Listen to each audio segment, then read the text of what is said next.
baca-baca dulu kira-kira teman-teman itu harus paham, apalagi penjual ya, provider, penyedia gitu kan, atau yang punya barang production, barang punya produksi atau pabrik ya. Itu kita kalau mau bikin barang itu kan gimana sih biar produk kita laku di pasar, konsumen kita puas. Puasnya apa aja kan? Kualitas produk, pelayanannya, harga gitu kan, atau atmosfer tempatnya gitu kan, atau delivery ordernya ya, pelayannya untuk jasa pengantaran gitu kan, cash on delivery misalnya COD-an gitu kan.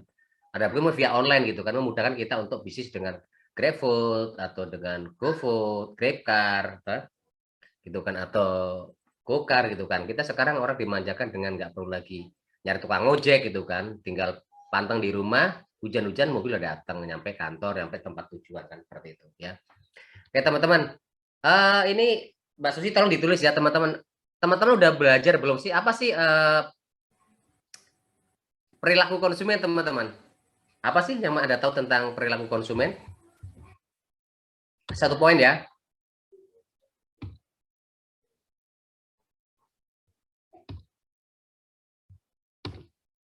Atau pasar konsumen lah. Karena kita akan bahas tentang materi yang Mbak 4 adalah pasar konsumen dan perilaku pembelian konsumen atau B2C ya, bisnis tukar customer ya, teman-teman ya. Custom ya, custom itu apa yang menjadi ingin sesuai dengan keinginan, customize ya, ukurannya dari ukuran apapun barangnya diminta sesuai dengan custom, berarti apa yang diinginkan dari konsumen ya. Yang diinginkan bukan lagi perusahaan yang membuat, tapi jenisnya, ukurannya, warnanya itu, modelnya, desainnya itu dari customer itu yang menentukan, bukan dari perusahaannya kan, seperti itu. Ada tahu nggak ini kan nanti kan bicara tentang B2B ya, bisnis to bisnis kan. Nah karakteristik untuk customer ini kan macam-macam kan. Nah makanya apa sih teman-teman perilaku konsumen ya yang Anda ketahui, kan ada juga konsumen kan. Saya mungkin sekarang nih saya lagi beli ini. Izin jawab boleh nggak Pak? Dika gimana Mas Dika? Ya, yang ditunjukkan oleh konsumen dalam hal mencari, menukar, menggunakan yang mereka anggap akan memuaskan kebutuhan mereka, gitu Pak. Jadi sesuai kebutuhan tuh Pak, alat kepuasan. Ya, sesuatu hal yang dicari oleh konsumen untuk mencapai kepuasan ya, seperti itu kan lah. Masalahnya kan kadang kita perusahaan itu tidak tahu produk kita puas atau tidak puas. Nah, itu bisa kelihatan, nanti bisa di tracking, maksudnya kalau bisa, atau mungkin kalau bisa itu ada di handphone aplikasi itu kalau beli misalnya gitu kan. Tingkatkan Grab, misalkan kayak teman-teman aja kan di WA tuh seberapa rating kan, 5 bintang 4 bintang 5 gitu kan. Nah, seperti itu penilaiannya ya terhadap apa namanya kinerja kan. Nah, itu kan bisa dilihat diukur ya, teman-teman. Paling gampang kalau kita orang bodoh, orang beli di kita, nanti dia beli lagi ke kita, berarti senang, berarti repeat order ya. Berarti tandanya dia loyal. Repeat belian ulang, nanti dia cerita ke temennya gitu kan, seperti itu. Macam-macam ya teman-teman, kita langsung share aja. Materi nggak mungkin saya cerah detail ya, tapi ini secara umum aja nanti karena ini kata ada 2 materi ya.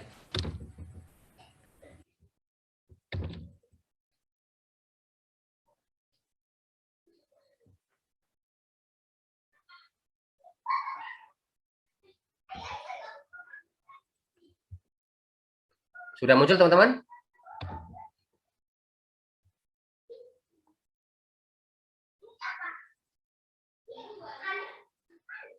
Masih proses, Pak. Masih loading, Pak. Loading ya. Tadi juga baris update laptop itu kalau bisa dipakai harus dimatiin juga Sudah muncul teman-teman? Sudah. Sudah ya, sip.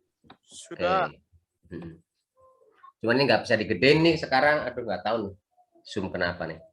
Oke teman-teman ya, kita akan bicara bab 4 ya tentang pasar konsumen dan perilaku pembelian konsumen. Teman-teman di sini, orang kalau di mall tempatnya nyaman ya kan, itu kan pasar konsumen kan. Ada juga di pasar tradisional ya, kayak di pasar Pleret itu kan, pasar apa, waru ya, itu untuk makanan semua, atau mungkin pasar-pasar di mall gitu kan, ada apa namanya hipermart gitu kan, ada juga di retail Indomaret, Alfamart, atau mungkin Superindo gitu kan. Gitu kan. Tegal Gubuk ya betul tuh Mas. Tegal Gubuk itu kan pasar kain terbesar se Asia Tenggara ya itu kan. Seperti itu ya. Oke, jadi teman-teman ini bisa Anda pahamin di bawah ini ya. Model perilaku konsumen teman-teman ya, bisa Anda ketahui bahwa manajemen pasaran harus memahami terhadap perilaku pembelian pasar sasaran ya. Salah satu pasar sasaran itu adalah pasar konsumen ya teman-teman. Kalau misalnya di Tegal Gubuk itu kan harga pasti harga konveksi ya, harga pabrik. Bikin semua, nggak ada langsung harga di situ, nggak ada reseller ya. Ya ada sih reseller beberapa yang orang Tegal Gubuknya atau orang yang memang dia hanya membawakan dari Soreang tuh nggak pabrik, cuma ngejual aja juga ada. Bahkan orang Tegal Gubuk itu dia sebagai pabrik juga ada. Mungkin apa namanya, celana legging, jean juga kita bikin sendiri, baju-baju, kaos juga ada langsung dari langsung pabrik maksudnya yang produksi langsung penjual ke tokonya dia. Tapi ada juga yang dari Bandung terus dijual ulang kan, seperti itu ya. Jadi memang dia nggak produksi, cuma ngejual doang gitu kan. Seperti itu teman-teman ya, nggak cuma baju tapi kain-kain juga ya teman-teman ya. Ini pasar konsumen terdiri atas semua individu dan rumah tangga yang beli barang, jasa atau konsumsi pribadi ya. Maksudnya rumah tangga ya ada anak, ada istri, ada apa bapak, ibu gitu kan, eyangnya gitu kan, rumah tangga ya. Yaitu kebutuhan ya. Ya. Semua individu ya yang beli barang, jasa untuk konsumsi. Kalau barang ya berarti mah yang kita makan, minum, kita lalu jasa ya kita mobil itu ya, atau mungkin jasa pijat, perbankan, hotel itu, penginapan atau sewa mobil atau motor kan. Ini teman-teman, ini ada 7 teman-teman ya, kegiatan penelitian konsumen. Ini bisa dilihat teman-teman. Merupakan upaya untuk menjawab 7 pertanyaan penting, yaitu apa? Kalau kita bikin produk, namanya juga ini ya, produk pembelian. Siapa sih pembeli kita? Kalau saat kita membeli mahasiswa, otomatis kita harus ngerti range mahasiswa itu uang sakunya berapa sih? Taruh kalau misalnya dia beli make up Wardah gitu, Marbella gitu kan, atau mungkin Revlon, bisa nggak sih gitu kan?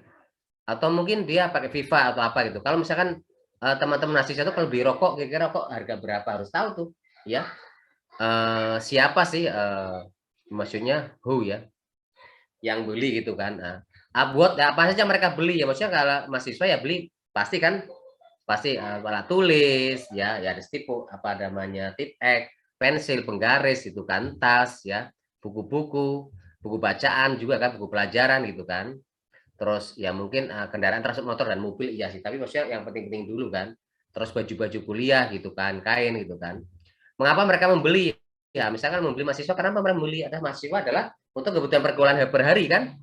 Ya kebutuhan dia tentang makan, misalnya kayak di kampus ada kantin ya. Di kantin itu ada 12.000 karya apa namanya mahasiswa ya. Tapi kan dibagi dengan kedokteran sama juga FISIP ya dan FKIP ya, pasca juga ya. Ya mungkin di kita mungkin ada berapa 5.000 apa 6.000-an mahasiswa ya. Lah apakah itu pasti membeli makan di kantin enggak gitu kan? Nah, juga harus tahu kalau misalnya sekian sehari-hari bisa dihitung tuh yang jualan warung tuh. Kalau misalnya yang di warung belakang kantin yang beli misalkan total bisa di ini di riset tuh, ada ahlinya riset harusnya nih. Orang yang masuk sehari itu berapa? Ternyata ada 300 orang per hari.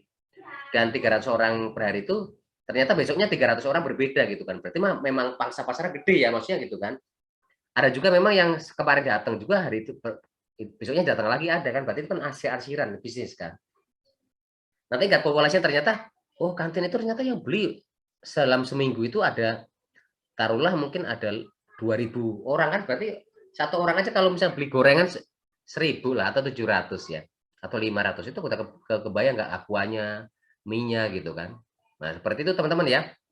Siapa berpartisipasi dalam pembelian, partisipasi itu maksudnya apakah memang kalau misalnya di produk itu kan ada supplier ya, maksudnya tuh supplier atau mungkin ada juga memang dia sebagai reseller ya. Maksudnya kalau reseller tadi kan memang maksudnya B2B ya, bisnis ya. Ini berdasarkan pembelian tuh apakah memang dari iklan ya, atau orang rekomendasi word of mouth dari cerita Mas Andika atau Mbak Susi gitu, atau Mas Mansur misal cerita bahwa dia merekomendasikan untuk produk ini gitu kan. Itu ya kan, terus pengalaman mereka biasanya mah berbasis kada kalau itu influencer ya, artis itu kan yang Instagram ya, Instagramable ya, IG ya, pemain-pemain itu yang dia bisa testimoni, bisa endorser juga gitu kan, atau selebriti ya, orang-orang tertentu yang punya pengaruh ya, itu kan influencer memberi pengaruh terhadap orang-orang untuk membeli produk itu kan. Nah, tapi sekarang tuh kalau yang promosi artis sekarang itu udah nggak mempan, karena apa? Artis makan di sini gitu, malah artisnya dibayarin sih. Ada juga habis makan, habis itu muntahin, ada juga kejadian tuh. Kenapa pihak editing si ininya ya, editing TV7-nya sempat nggak ke edit tuh, itu kan juga jadi masalah kan.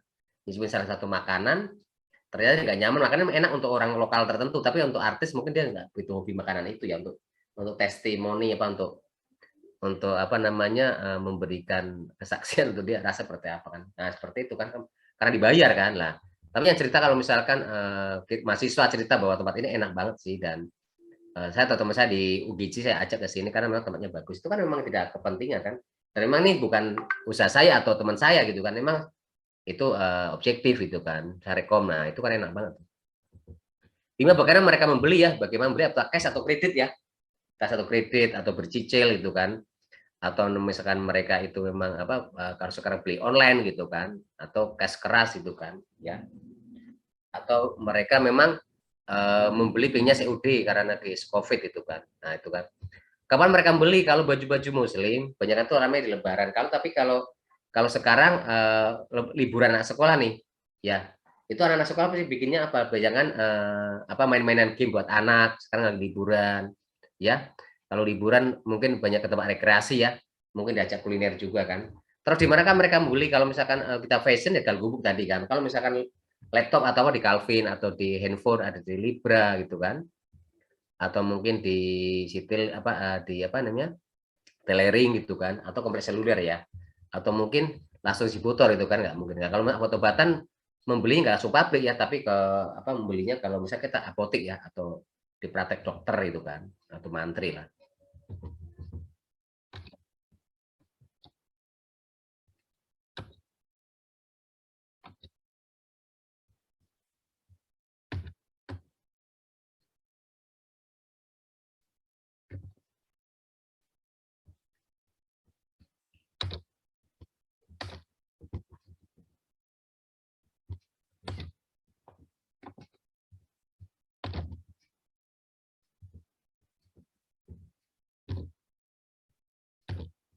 Ya, pada para pemasar harus menstimulasi itu untuk mendorong berbagai rangsangan pemasaran agar ketujuh pertanyaan tersebut dapat memahami bagaimana jawaban yang diberi konsumen. Maksudnya stimulasi ya, itu teman-teman mungkin ada sampel, tester, terus testimoni, ada influencer, artis gitu, ada promosi, ada bundling. Kalau misalnya Anda ke KFC kan beli paketan, ini kalau paketan satu harga murah, paket dua agak mahal, tapi yang ketiganya mungkin nggak mahal banget tapi harus rombongan gitu kan, ada juga kan KFC itu yang paket 3 atau apa kan, orang dibawa ke sana, ntar udah beli banyak, ini karena Anda beli banyak ntar gratis untuk CD, padahal itu nambah dengan 10.000, padahal emang harga CD emang 10.000 kan.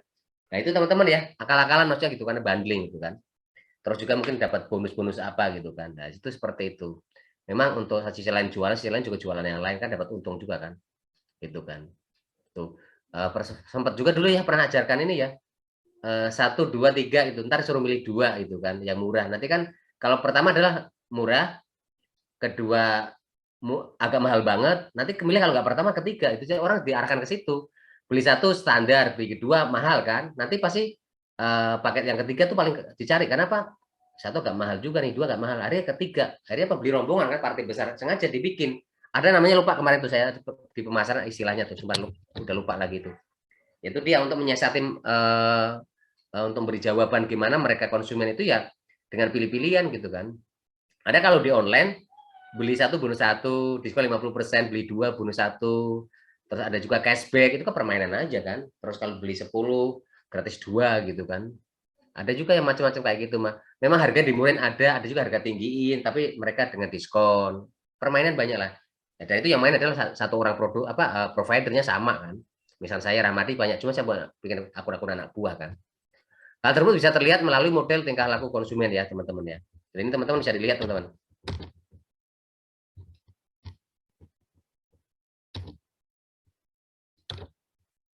Karakteristik yang mempengaruhi konsumen ya, faktor dalam pembelian atau perilaku pembelian ya teman-teman. Faktor budaya teman-teman ya. Faktor budaya teman-teman, kalau misalnya kita kan, kalau kita orang muslim nggak mungkin kan beli yang apa namanya kayak kelas budaya kita. Kalau misalnya kita ini kan kopi menjadikan faktor budaya, sekarang kopi lagi rame gitu kan, atau kita makanan yang haram dan halal itu kan juga pengaruh ya, maksudnya bahwa maksudnya adat kita itu nggak boleh makan makanan yang haram, atau kita ke Islam kan gitu kan, yang halal saja kan. Nah, maksudnya budaya nanti kan kita bahas lagi ada sub budaya, sub lagi budaya, terus kelas sosial ya orang-orang. Terus faktor sosial itu ada kelompok ini selain budaya ada sosial ya, kelompok acuan orang-orang tertentu, keluarga tertentu ya, terus peran status ya, selebritis itu kan. Faktor pribadi itu privat ya, usia dan tahap siklus kehidupan ya. Pekerjaan dan lingkungan hidup ekonomi. Pekerjaannya apa sih? Kalau pekerjaan saya dosen, pasti saya nggak mungkin celana bolong-bolong gitu kan. Ya pun kalau pakai sepatu sport itu kan, tapi atau ini kan hanya untuk olahraga kan, mungkin hobinya futsal atau basket itu kan. Tapi kalau nggak suka olahraga, jarang sepatunya pantofel sih kan.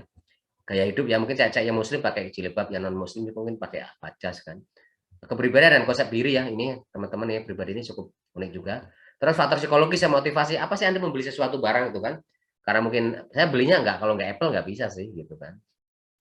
iPad belinya gitu kan, tab itu karena saya kelas saya gitu kan, beli Ferrari gitu kan, atau beli Tesla gitu kan. Persepsi ya, itu kan terus persepsi. Jadi kalau Anda beli banyak, beli nggak maunya sendiri, yang lain nggak punya gitu. Yang mahal-mahal nggak apa, senang gitu kan. Mahal banget sih enggak buat gua, karena gua nggak biar ada yang nggak punya gitu kan.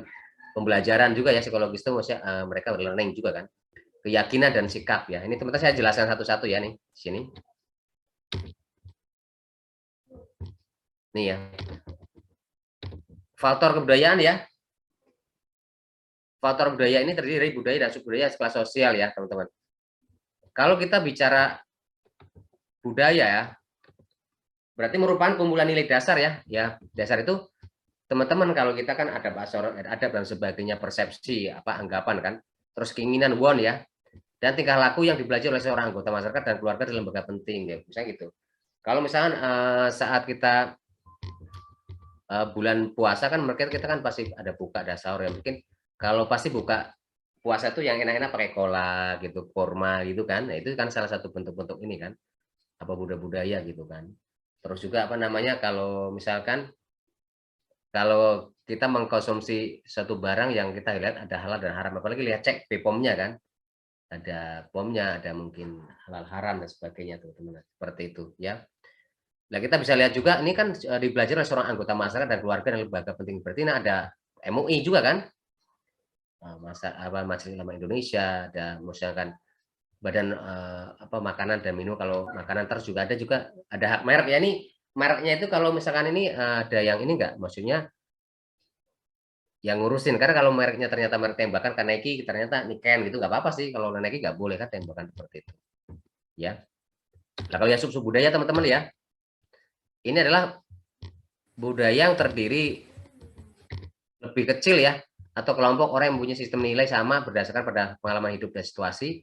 Sub budaya termasuk nasionalitas ya, agama, kelompok ras dan wilayah tadi kan. Kalau misalkan di Bali itu kita nggak bisa jualan sapi ya, abon sapi aja nggak laku kan. Di India karena itu sebagai Tuhan katanya, sapi itu kan. Atau kita nggak boleh makan kucing gitu kan, binatang sayang Rasulullah gitu kan. Nah itu penting teman-teman ya, ya kan.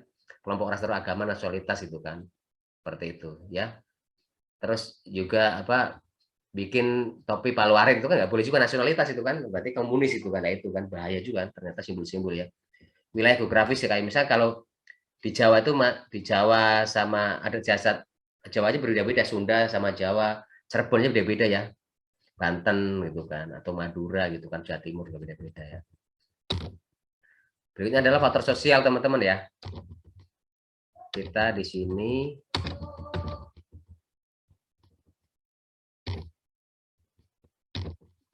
faktor sosial atau kelas sosial teman-teman ya, adalah divisi masyarakat yang relatif permanen dan teratur dengan para anggota menganut nilai-nilai minat dan tingkah laku yang serupa gitu kan. Nah, ini berarti kita apa kelas sosial strata kitanya sih, kalau misalnya ini kita misalkan ada kan juga kelas sosial yang orang apa kaya, ada orang miskin gitu kan. Nah, itu kan terus sosial juga, kelas-kelas sosial menilai-nilai kalau misalnya memang soalnya orang-orang beradab gitu kan.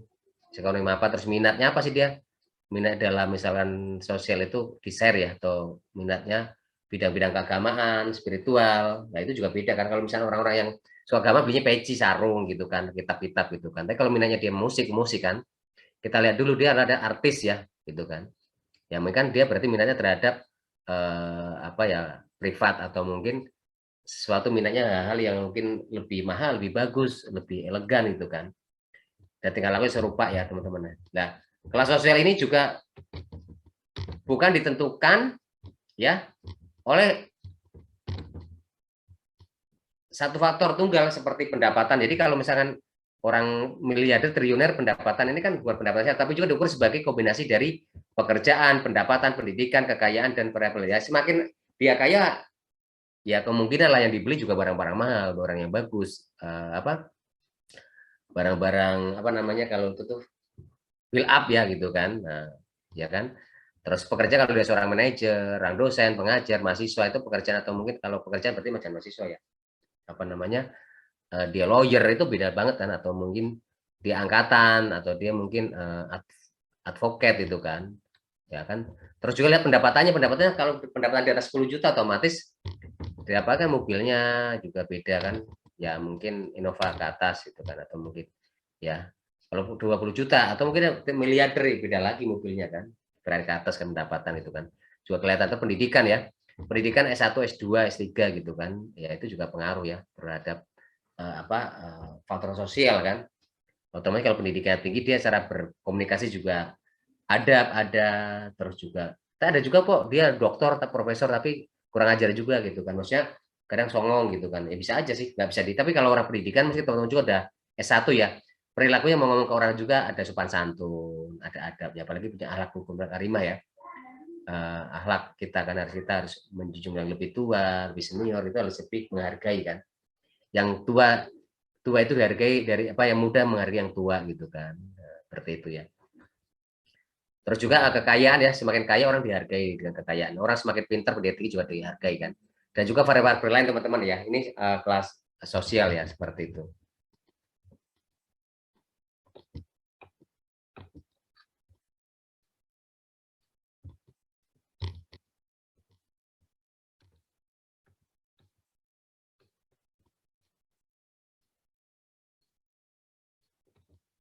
Teman-teman ya. Kita juga bicara tentang kelompok ya. Kelompok adalah merupakan kumpulan dua orang atau lebih yang berinteraksi untuk mencapai sasaran individu atau bersama. Jadi kalau teman-teman taruhlah teman-teman kan ini kelompok belajar gitu kan. Ya ini kan kumpulan ya. Kayak kita nih kelas ini adalah yang lagi belajar manajemen pemasaran, lebih berinteraksi untuk mencapai sasaran individu ya. Ya dari kelompok ini pasti sosial pasti ada bermacam-macam. Karena mau bikin kaos kelas seperti apa, kita mau nongkrong mau bikin buka bersama gitu sama dosen walinya gitu atau mau nobar itu kan pasti macam-macam kan.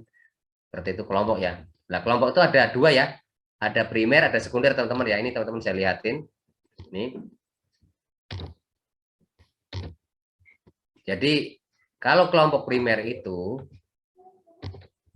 berinteraksi secara reguler tapi informal ya seperti keluarga, teman, tetangga dan rekan kerja. Jadi primer itu berarti ini teman-teman ya maksudnya apa ya? Ya kumpul-kumpulan orang yang terdekat kita kan maksudnya saben hari ketemu lah maksudnya ya keluarga kita kan ayah, bapak, keluarga dan sebagainya itu dekat sekali ya teman gitu kan, tetangga dan rekan kerja. Dan itu gampang dijumpai sehari-hari gitu kan. Nah, ini kan hidup kita itu. Tapi kalau ya kelompok sekunder kayak saya punya besok ada forum hari Senin tuh, ada FGD fokus group discussion ya dengan dinas tuh. Dengan melibatkan ada 6 dinas gitu kan termasuk saya juga di luar dinas. Itu juga mempunyai interaksi formal dan kurang reguler seperti ya reguler itu berarti nggak seharian lah seperti kelompok keagamaan. Agama kalau teman-teman ada majelis Rasulullah gitu kan atau mungkin ada partai PKS gitu kan, ada Muhammadiyah gitu kan, ada Asuna gitu kan atau NO gitu kan, nah, macam-macam ya itu kan keagamaan ya maksudnya gitu kan atau mungkin mahasiswa lain lah kita nggak bukan masalah perbedaan itu ya tapi masih ada kelompok-kelompok lah itu. Terus asosiasi ya asosiasi profesional kayak saya itu ada ikatan dosen manajemen gitu kan IMA kan ikatan manajemen asosiasi gitu kan terus serikat pekerja ya SPSI kayak gitu juga ada teman-teman. Jadi kan kelompok-kelompok ya untuk memperjuangkan hidup para karyawan kan ataupun para employee ya di perusahaan-perusahaan seluruh Indonesia kan seperti itu. Ya. Terus faktor sosial teman-teman ya nih.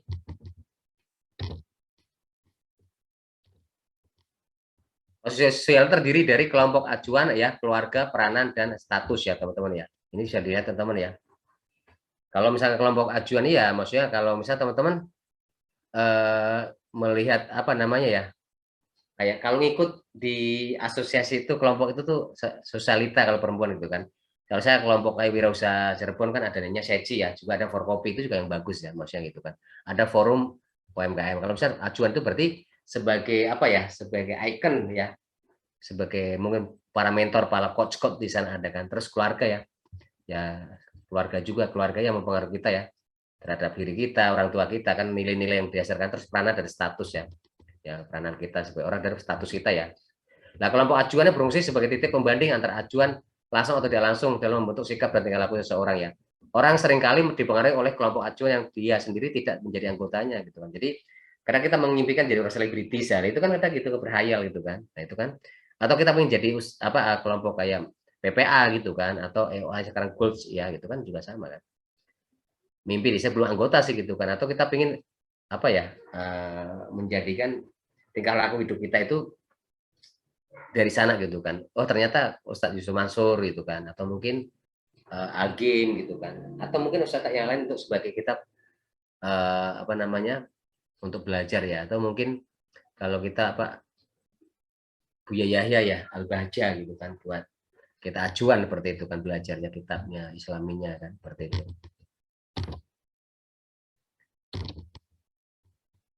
Nah kita bicara lebih detail lagi teman-teman. Keluarga ya, keluarga teman-teman tahu ya adalah suami, istri, anak yang dapat memberikan pengaruh kuat terhadap perilaku pembelian. Gitu. Taruh gini, kalau pasti anak-anak kita, kalau saya itu kan pasti anak kalau beli makanan pasti punya coklat yang manis-manis, es dan sebagainya. Kalau saya kan menghindari es ya, paling air putih gitu kan. Kalau istri saya pikirnya kalau beli makanan-makanan, misalkan yang apa namanya, yang praktis gitu kan, dan cepet caci gitu kan. Kalau saya mah apa aja gitu kan. Kalau misalkan beli baju-baju juga kalau saya mah beli aja tak tinggal gitu mas saya nongkrong gitu kan silakan anak-anak gitu kan yang milih gitu kan nanti kalau minta diminta pertimbangan paling hadir gitu kan jadi terserah atau beli apa aja yang penting ambil aja uangnya gitu kan tinggal beli aja kan lah peran dan status ini ya peranan terdiri dari aktivitas yang diharapkan dilakukan seseorang menurut orang-orang yang ada di sekitarnya ya itu kan ya menurut orang-orang itu karena kita harus silaturahmi kan teman-teman kalau beli baju ini bagus yang mana tempat mana yang mana travel mana untuk umroh dan haji travel tour mana sih gitu yang bagus itu kan terus kalau mau ini kan pasti ada pertimbangan-pertimbangan lain ya maksudnya terus setiap peran membawa status yang mereka penghargaan diberikan oleh masyarakat ya kan karena kalau misalnya dia seorang kuwu gitu kan status yang kepala daerah gitu kan bupati itu pasti juga punya peranan kan yang sangat besar ya terhadap oleh masyarakat gitu kan itu Pak Bupatinya aja sekarang pakai batik gitu kan gitu ya kan Pak Bupatinya aja sekarang rajin ke masjid gitu kan malu gitu kan nah seperti itu teman-teman ya ini peran ya peranan dalam keputusan pembeli ya yaitu pencetus ya inisiator orang yang pertama kali mengusulkan gagasan untuk beli produk gitu kan ya inisiator misalnya karena istri itu kan ya kalau misalnya itu beli handphone itu tuh bagus tuh gitu kan atau dari teman Pak kalau mau beli handphone itu yang bagus tuh Pak gitu kan itu banyak pencetusnya banyak banget kan atau ngeliat iklan kan iklan promosi gitu kan atau mungkin lagi diskon nih gitu kan awal tahun itu kan pemberi pengaruh atau influencer orang yang pendapatannya mempengaruhi keputusan bulan kita yang influencer pengaruh ini bisa aja artis atau Pak Rektor atau Pak Bupati orang-orang yang mungkin teman-teman Anda yang dikasih pasti ada kan orang-orang yang mungkin kalau yang cantik siapa sih yang gaul banget yang fashionable apa kan yang sama pinter kamu kalau beli buku di mana sih yang atau mungkin dia itu orang yang jago negosiasi itu wah dia kalau bisa beli sama ajak aja dia gitu kan jago negosiator gitu kan negosiator ulung gitu kan itu mempengaruhi ya tentang oh nggak bagus di sana ya bagus di sana gitu kan ya pengambil putusan adalah decider ya orang yang memutuskan dari sesuatu keputusan pembelian apakah membeli tidak membeli dan di mana akan membeli itu kan boleh putusan ya kan udah beli aja di sana gitu kan langsung kok di sana Pak ya mau saya pengalaman udah itu paling bagus so, teman-teman saya sudah beli di sana murah kok gitu kan dijamin kok tidak mengecewakan itu kan lah pembeli adalah buyer ya orang yang melakukan pembelian yang sesungguhnya ya buyer itu Anda konsumen kalau Anda beli rokok ya itu Anda bayar rokok itu kan bukan buyer itu maksudnya bukan pengusaha dari luar negeri bayar ya itu pembeli sama aja pembeli istilah aja kan ya terpemakai user ya orang yang mengkonsumsi atau menggunakan produk ini teman-teman kalau buyer apakah pasti user teman-teman Mbak Susi tolong di ini ya ada bisa jawab nggak kalau buyer pasti user nggak belum tentu Pak Mas Anjar kenapa belum tentu kenapa karena siapa tahu dia beli untuk dijual lagi yes betul good ya good ide ya maksudnya keren banget ya Pembeli itu belum tentu saja beli buat istri saya sih gitu kan. Karena mungkin di situ murah gitu ya. Pas ada rabat, ada apa potongan harga banyak, wah beliin lah buat istri saya kan gitu kan. Dan nggak ngomong gitu kan. Ada susu murah itu buat anak, ada diskon beli gitu kan. Belum tentu kan. Tapi ada juga yang bayar emang kayak saya beli rokok ya saya gunakan sendiri atau beli baju gitu kan. Ya gitu kan. Itu ya. Dan user juga ada user pengguna itu kan belum tentu dikasih orang juga kan. Dia nggak perlu beli ya, yang beli kan orang lain juga bisa gitu kan. Tapi kalau ada juga orang membeli juga menggunakan kan. Ya menggunakan juga ya, saya beli. Kalau beli saya meminum susu online gitu kan. Terus saya juga yang beli saya gitu kan. Seperti itu ya. Jadi teman-teman nih agak bahasanya sih akademik banget lah materi hari ini tuh. Ada yang tanyakan teman-teman tentang perilaku konsumen, teman-teman ini banyak banget ya, maksudnya kan. Pak, izin bertanya, Pak. Oke sip. Sebutin nama satu poin Mbak Susi. Mas Ryan, Sebutin. Pak. Hah? Ryan, Pak. Ryan Absen sih. 17. Oke. Gimana Mas? Pak tadi kan Bapak bilang pemasar itu harus dapat menstimulus berbagai macam rangsangan pemasaran ya, Pak. Ya. Nah, kalau perusahaan menggunakan cara menstimulusnya itu menggunakan susuk atau penglaris, itu masuk ke stimulus apa bukan, Pak? Yang ini kan laris, Pak. Oke. Thank you Mas Rian ya nih teman-teman. Mas Rian tolong dihidupin dong video on saya biar tahu. Saya lupa ingat dirimu tuh. Mas Rian, mana tuh? Halo, Pak. Ganteng kan gitu kan. Kalau ternyata kan perusahaan itu nggak harus perusahaan besar ya, perusahaan perseorangan dia tuh pakai pemanis susuk atau mungkin susuk yang menggunakan kalau berkata-kata itu meyakinkan gitu. Ada itu Mas. Susuknya namanya kalau nggak salah pernah tahu itu ya. Susunya dari bulu kucing kalau nggak salah.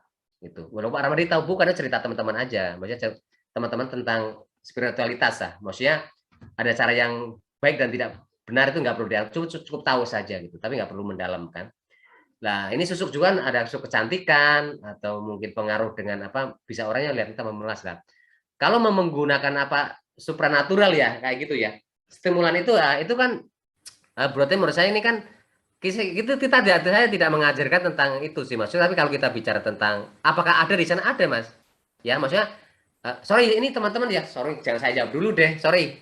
Saya lempar ke teman-teman dulu deh biar teman-teman bisa mengeksploitasi. Nah, teman-teman kalau pakai susuk untuk menstimulasi penjualan seperti teman-teman boleh nggak sih atau mungkin apa namanya apa disahkan nggak kata Mas Ryan?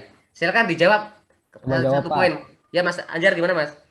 Jadi gini Rian ya, kan saat kita mempunyai usaha kan kita ingin memiliki keuntungan dan membahagiakan keluarga kan. Jika Anda menggunakan susuk, maukah keluarga jadi tumbal? Seperti itu, Pak. Pakai susuk yang putih, Bang, jangan yang tumbal. Kan ada, Bang. Kan ada pemasaran online tuh ya. Jangan ilmu-ilmu gitu tuh. Lama, Bang, lama kalau kita masih bawah tuh kalau nggak pakai penglaris susah, Bang. Oke, sisip. Nah.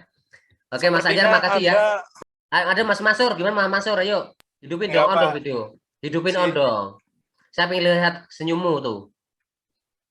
Gimana Mas Masur? Nah, senyummu tuh harus ceria tuh. Enggak Pak, enggak jadi. Emang Rian kayak gitu Pak. Maunya pakai susuk. Aduh. Angel miskin. Gimana komentarnya dong? Ya, katanya kan saya lihat Mas Masur tuh serah ya. Kalau Mas Anjar itu senyumnya simpul. Simpul itu maksudnya bermakna gitu. Kalau Mas ini lost doll itu ya, Mas Mansur itu kalau ketawa asik tuh. Jadi orang terhibur gitu. Jadi awet muda gitu kan. Ya, saya juga ikut seneng ya. Saya terstimulasi juga, stimulan oleh Mas Mansur jadinya nih. Kalau ketawa kan jadi saya menjadi happy gitu kan. Oke. Ada lain nggak teman-teman kalau Mas Anjar sih, oh itu jangan pakai itulah. Kita pakai yang apa namanya, yang kita bisa. Karena kita juga pakai aliran, jangan aliran sesat lah. Mas bukan sesat, apa aliran yang kita yang normal aja gitu kan. Toh kita harus bisa belajar kan. Memang kata Mas Ria sih, ada Mas, itu ada prakteknya banyak banget untuk kecantikan, pelaris, untuk kita dalang saja tuh untuk suaranya bagus tuh, atau tuh pakai susu katanya sih. Bahkan untuk merayu orang jago-jago orator itu katanya dia pakai. Maksudnya saya tidak pernah nyebutin nama ya. Ini punten aja barangkali kalau Mas apa namanya ada yang dia masuk YouTube itu bukan ya. Maksudnya itu ada prakteknya ada teman-teman ya. Susu ada mau cari apa aja, pesugihan juga ada teman-teman. Ya itu tadi kan ada tumbal pasti kan. Maksudnya kalau nggak pakai tumbal juga mereka pakai ada mahar ya. Mahar itu entah pakai emas, dibayar beli emas, nanti juga bayar berapa, bahkan ratusan ribu, Pak, jutaan gitu kan. Ya, tuyul juga ada, teman-teman. Tuyul itu ada yang kelas 200 juta, ada yang 10 juta, ada yang receh, tergantung kelasnya tuh. Ya kalau main-main gitu ada. Oh, Pak Rahmadi kok tahu gitu? Bukan, saya bukan pencinta itu, bukan, tapi kan untuk belajar dari orang-orang tua saya dulu, peradaban seperti apa. Jadi kita, bapak saya juga pondokan ya. Jadi cerita dunia hitam jin-jin ini seperti apa cerita. Dunia yang Islam itu seperti apa, dunia kita orang Jawa seperti apa gitu kan. Jadi tahu kita nggak usah munafik lah. Kalau misalnya santet, ada santet itu kan. Nah, itu kan membuat orang menjadi cinta ada. Bahkan makan orang perokok, ceweknya ngisap rokoknya tuh jatuh cinta ada. Jadi memang dunia mistis ya. Itu apanya, nyata nggak nyata dan percaya nggak percaya sih. Kalau memang belum tahu sih memang mungkin enggak lah itu kan gitu. Maksudnya kok parah gitu enggak, kalau saya tuh suka belajar. Maksudnya belajar apa aja, maksudnya yang membuat kita buat pembanding, bukan untuk mempercayainya. Oh, ini ada gitu. Nah, kalau kita udah tahu itu barang yang kurang bagus, ya kita jangan pakai lah gitu kan. Maksudnya Mas Rian ya, maksudnya Mas Rian untuk menjadikan stimulan tadi bisa sih, tapi cuman itu cara yang tidak dibenarkan, itu kan dilarang Allah ya. Kita musik ya, maksudnya kan ya menurut saya haram sih, maksudnya dosanya nanti kan tadi ada yang tumbal juga, kalau pesugihan itu tumbal anaknya, istri, sebagainya. Maksudnya sebagai mahasiswa lah, maksudnya pasti Mas Rian juga pasti nggak, saya yakin di sini tidak satupun yang pakai itu. Saya yakin mah. Kalau mau pakai wasilah ya, pakai karomanya si misalnya kayak Habib Lutfi atau Buya Yahya yang ngasih doa, itu bagus malah kan. Mas nanti puasa, nanti sholat malam doanya ini, malah bagus itu. Ya maksudnya ya kita pelaku sendiri lah gitu kan.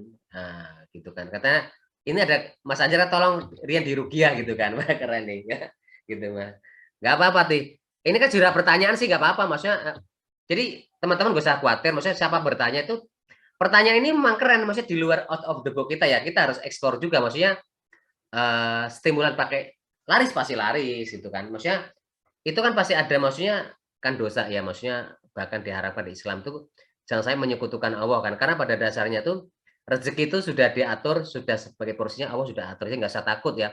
Banyak di Tegal Gubuk ya, orang jualan ratusan bahkan ribuan orang jual baju yang sama gitu kan, tempat yang bibit-bibitan kain juga sama ratusan orang gitu mah, tetap ada Allah ngasih rezeki masing-masing kan, gitu kan ya. Itu jadi apa, teman-teman apa namanya, sebentar.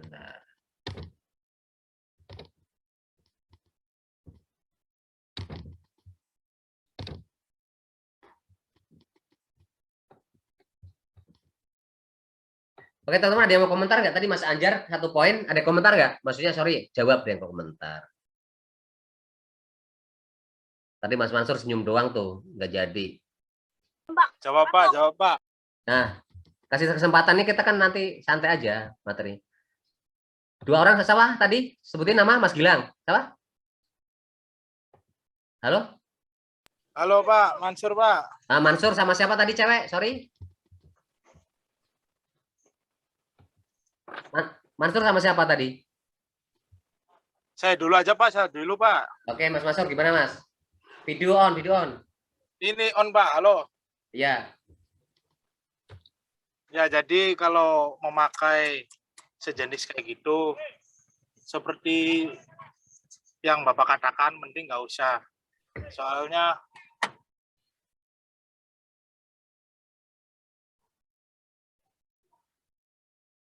Kenapa hilang? ntar dulu Pak. Ada gangguan tadi Pak.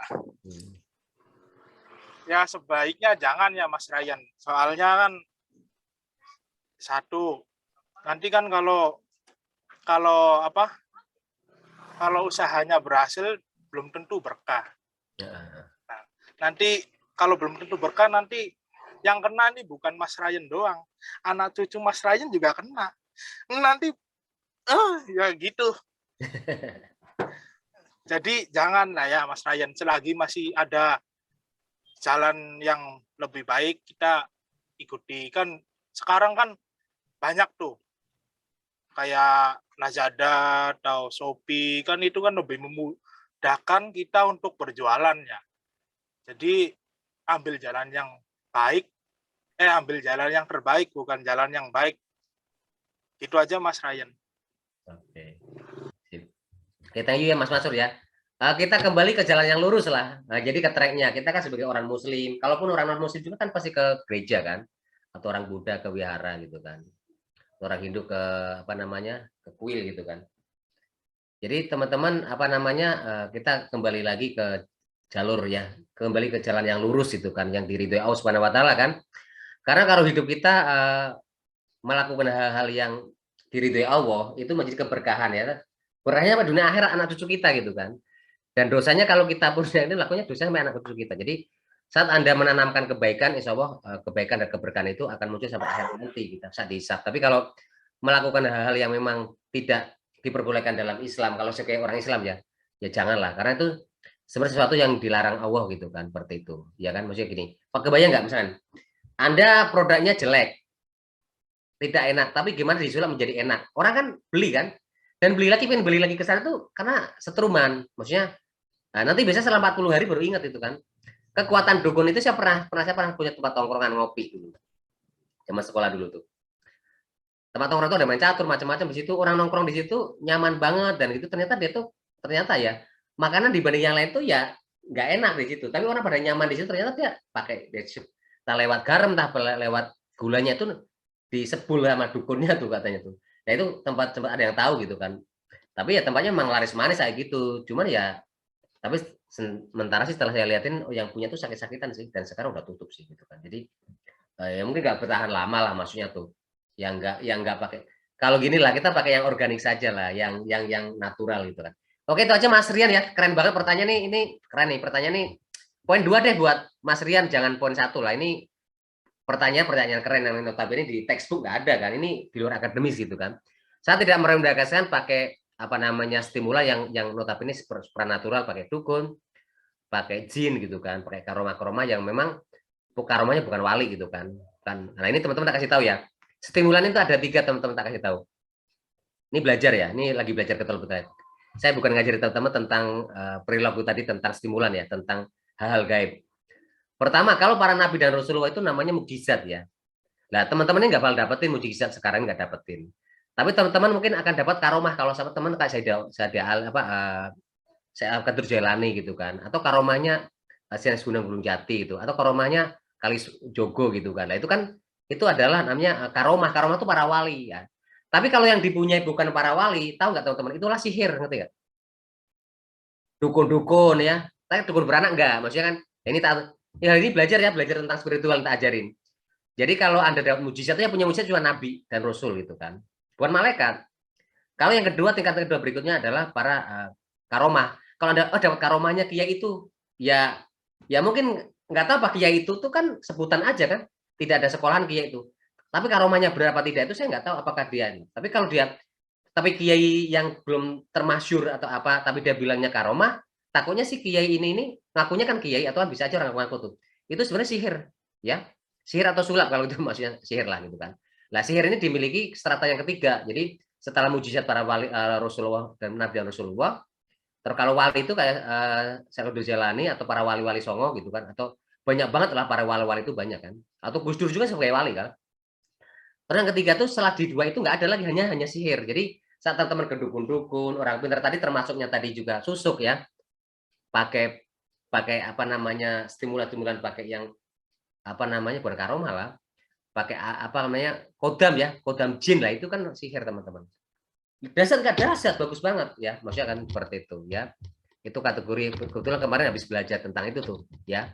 Ya ini ya, sharing di luar apa namanya. Pak, mau bertanya Pak. Boleh Mas Andika, boleh, mangga. Emang boleh ya Pak percaya sama karomah para aulia gitu sampai ada yang berpaling ke Allah gitu Pak? Oke. Nah ini ngaji keren banget nih, materinya nih wah dahsyat banget nih pemasaran ya, sampai udah lari ke para aulia ya, karomahnya itu kan teman-teman ya. Ini tadi gimana Mas Andika, boleh nggak atau kita meyakini karomahnya? Boleh nggak percaya sama karomah para aulia sampai ada yang berpaling sama itu keputusan sama Allah tuh Pak, rezeki yang sudah ditetapkan oleh Allah. Ini yang berpaling itu maksudnya kalau sampai maksudnya dampak sampai berpaling atau gimana maksudnya? Ya gitu, jadi ya sampai ke kuburan gitu tuh Pak. Berharapnya tuh karomahnya bukan berharap sama Allahnya tuh Pak. Oke sip, oke. Nih, oke teman-teman ada yang bantuin nggak nih? Kita udah ranahnya udah mulai ke spiritual ya, nggak apa-apa sih ini ke belajar ya, nggak ada yang salah lah. Mungkin kita belajar sama-sama kan. Kita harus membuka diri kan. Kalaupun saya bisa menjawab, mungkin semampu saya, tapi kalau tidak teman-teman, gimana teman? Ini kan ada tulisan tentang karomah ya. Karomah itu kan sesuatu yang tadi kan dimiliki para wali kan, ya nggak? Atau aulia atau orang-orang besar, kiai besar ya kan, kiai juga ada yang wali ya. Ada juga karena karomah itu sampai bahwa karena wali ini sampai nggak jadi datangin ke makam-makam wali, tapi dia tuh sebenarnya tidak sholat sebenarnya mah. Secara tidak jalan ikut aja, misalnya kayak ziarah ya kan, ziarah kubur ikut tuh. Dulu banyak teman-teman. Ziarah itu orangnya nggak sholat banyak teman-teman. Yang ya tadi Mas Rian saja itu kan pakai susuk langsung. Itu gentleman mah kalau pakai susuk. Ini tuh orang nggak pernah sholat. Satu bis rombongan sekampung kan sering dulu kan, zaman dulu lah gitu kan. Atau sekarang juga banyak kan, mungkin kalau sekarang banyak yang sholat lah. Dulu tuh orang nggak sholat, nggak tahu Tuhan, tiba-tiba ikut ke wali-wali itu untuk minta ke pesugihan. Bahkan tahu nggak teman-teman, banyak orang naik haji zaman dulu itu untuk mencari kekayaan loh. Sadis nggak sih? Nah itu banyak cerita juga. Setelah pulang dari haji kaya raya teman-teman, doanya dikabulkan, ya kan? Nah itu kan berarti kan dia menyembah, nggak menyembah Allah, tapi dia menyembah apa namanya yang Allah ciptakan, termasuk para wali itu kan. Orang-orang tempat-tempat yang punya karomah, orang itu kan alumni ya. Teman-teman ada yang komentar nggak nih? Ada yang masih pendapat nggak? Kita percaya sih gitu kan, tapi sampai melupakan Allah tuh maksudnya menurut Anda tanggapannya gimana gitu Mas? Sampai ke makam-makam gitu kan. Seperti itu. Pak izin Saya menjawab, jawab, Pak.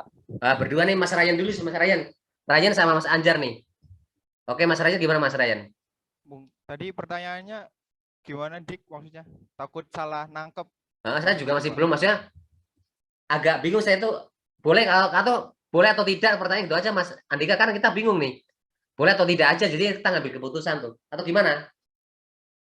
Iya, jadi percayanya tuh boleh atau tidak percaya sama karomah para aulia Nah, sampai apa tuh kadang mengingkari ketetapan Allah gitulah intinya. sampai melampaui, maksudnya dia tidak pernah sholat tapi dia ke makam-makam cari kekayaan kayak gitu contohnya lah gitu kan. Boleh nggak gitu?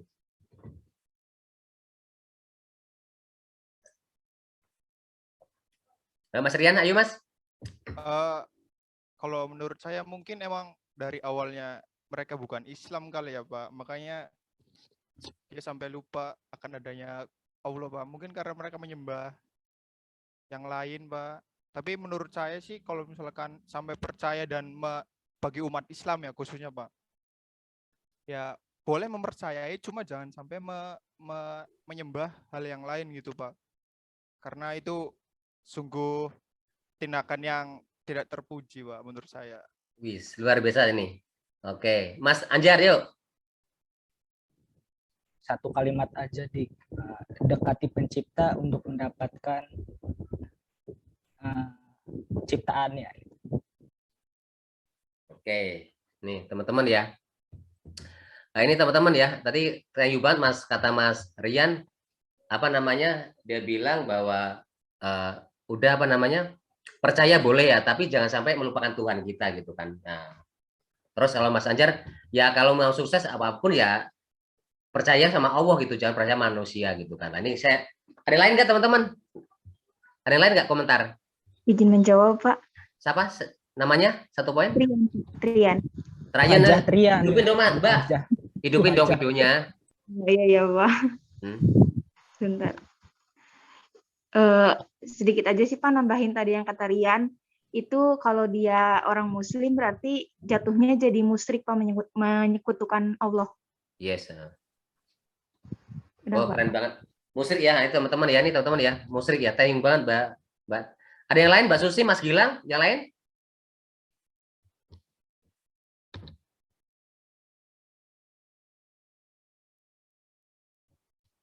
Nah.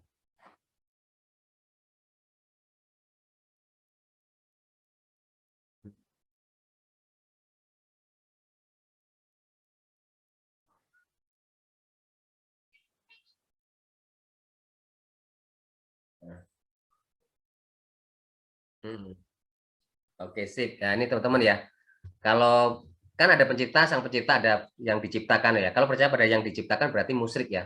Musyriknya kayak ini sama-sama teman-teman. Kalau misalnya kayak teman-teman ya tadi sholatnya rajin, ini rajin, ternyata pas doa ke makam itu ikut ziarah kubur itu dia tuh berdoanya untuk diri sendiri ya. Kalau misalnya dia berdoa itu untuk diri sendiri, saya minta kekayaan melalui Syekh Gunung apa Syarif Hidayatullah gitu. Itu kan musyrik gitu kan.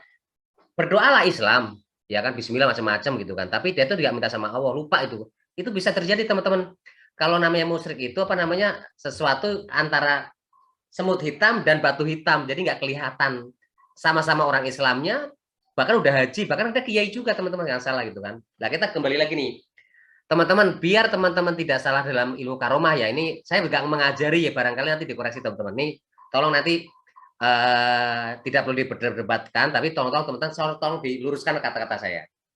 Tadi kan tertarik banget kan, tadi kan ada mujizat ya, kita percaya kan ada mujizat nabi-nabi kan, percaya kan.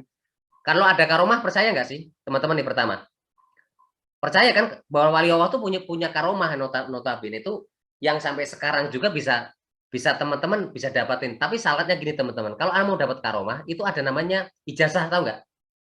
Taruh gini, ini adalah Mas Anjar Irianto, ini adalah kiai besar yang sudah, yang Anjar mungkin nenek moyangnya Mas Anjar ini adalah kiai besar yang sudah sekelas wali di Cirebon, ya udah meninggal.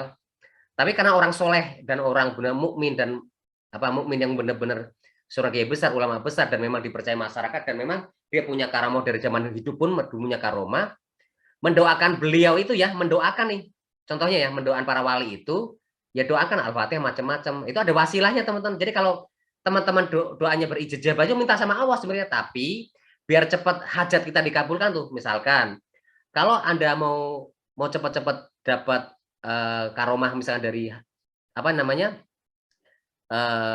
Syekh Abdul Qadir Jailani itu sebutin namanya gitu kan. Terus nanti yang mati, yang sudah nggak ada aulia itu disebutin namanya tuh. Nanti yang masih hidup juga masih ada karomahnya itu disebutin. Jadi biar tahu nggak? Kayak kita kalau tahu ijazah itu berarti kunci-kuncian biar doa kita dikabulkan tuh ada kuncinya. Jadi kalau misalnya Mas Anjar dapat doa dari saya nih, Mas saya ngelakuin ini, tapi saya nggak tahu jalur dari mananya. Habib Lutfi misalkan, Habib Lutfi dapat dari mana lagi gitu kan? Sampai saya donar apa Abdul Jalani misalnya sampai Rasulullah atau mungkin para apa sahabat-sahabat. Tapi kita minta sama Nabi juga, minta sama Allah gitu, Bang. Ngerti nggak? Kita tuh mendoakan mereka kata. Mendoakan mereka ke Allah biar kita ganjarannya mereka itu, pahalanya mereka biar untuk ke kita tuh enggak. Nih kita kasih tahu nih. Sorry. Ini gelas ini kan terasa kosong ya. Nanti kalau didoain terus, lama-lama penuh. Lah yang penuh itu nanti tetesan air penuhnya tuh nyipratin ke kita, ngerti nggak? Itu karomah, ngerti nggak teorinya?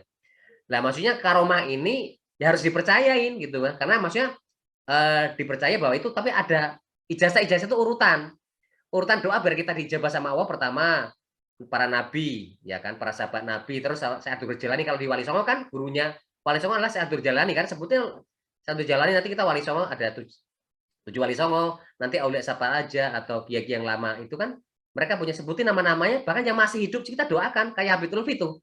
Jika kita sebutkan juga Habib Lutfi atau kiai siapa lagi gitu kan, Abu Yahya itu barangkali dia akan punya karomah-karomah yang mungkin yang nggak sebesar wali, tapi mungkin ada mereka kan. Ngerti nggak? Maksudnya teman-teman, karomah itu boleh, itu kan mendapatkan, bahkan doanya dia yang masih hidup juga ke kita tuh cepet gitu kan. Jadi orang yang masih hidup juga karena dia dekat dengan Allah ya gitu kan. Tapi berdoanya dia ke Allah lah.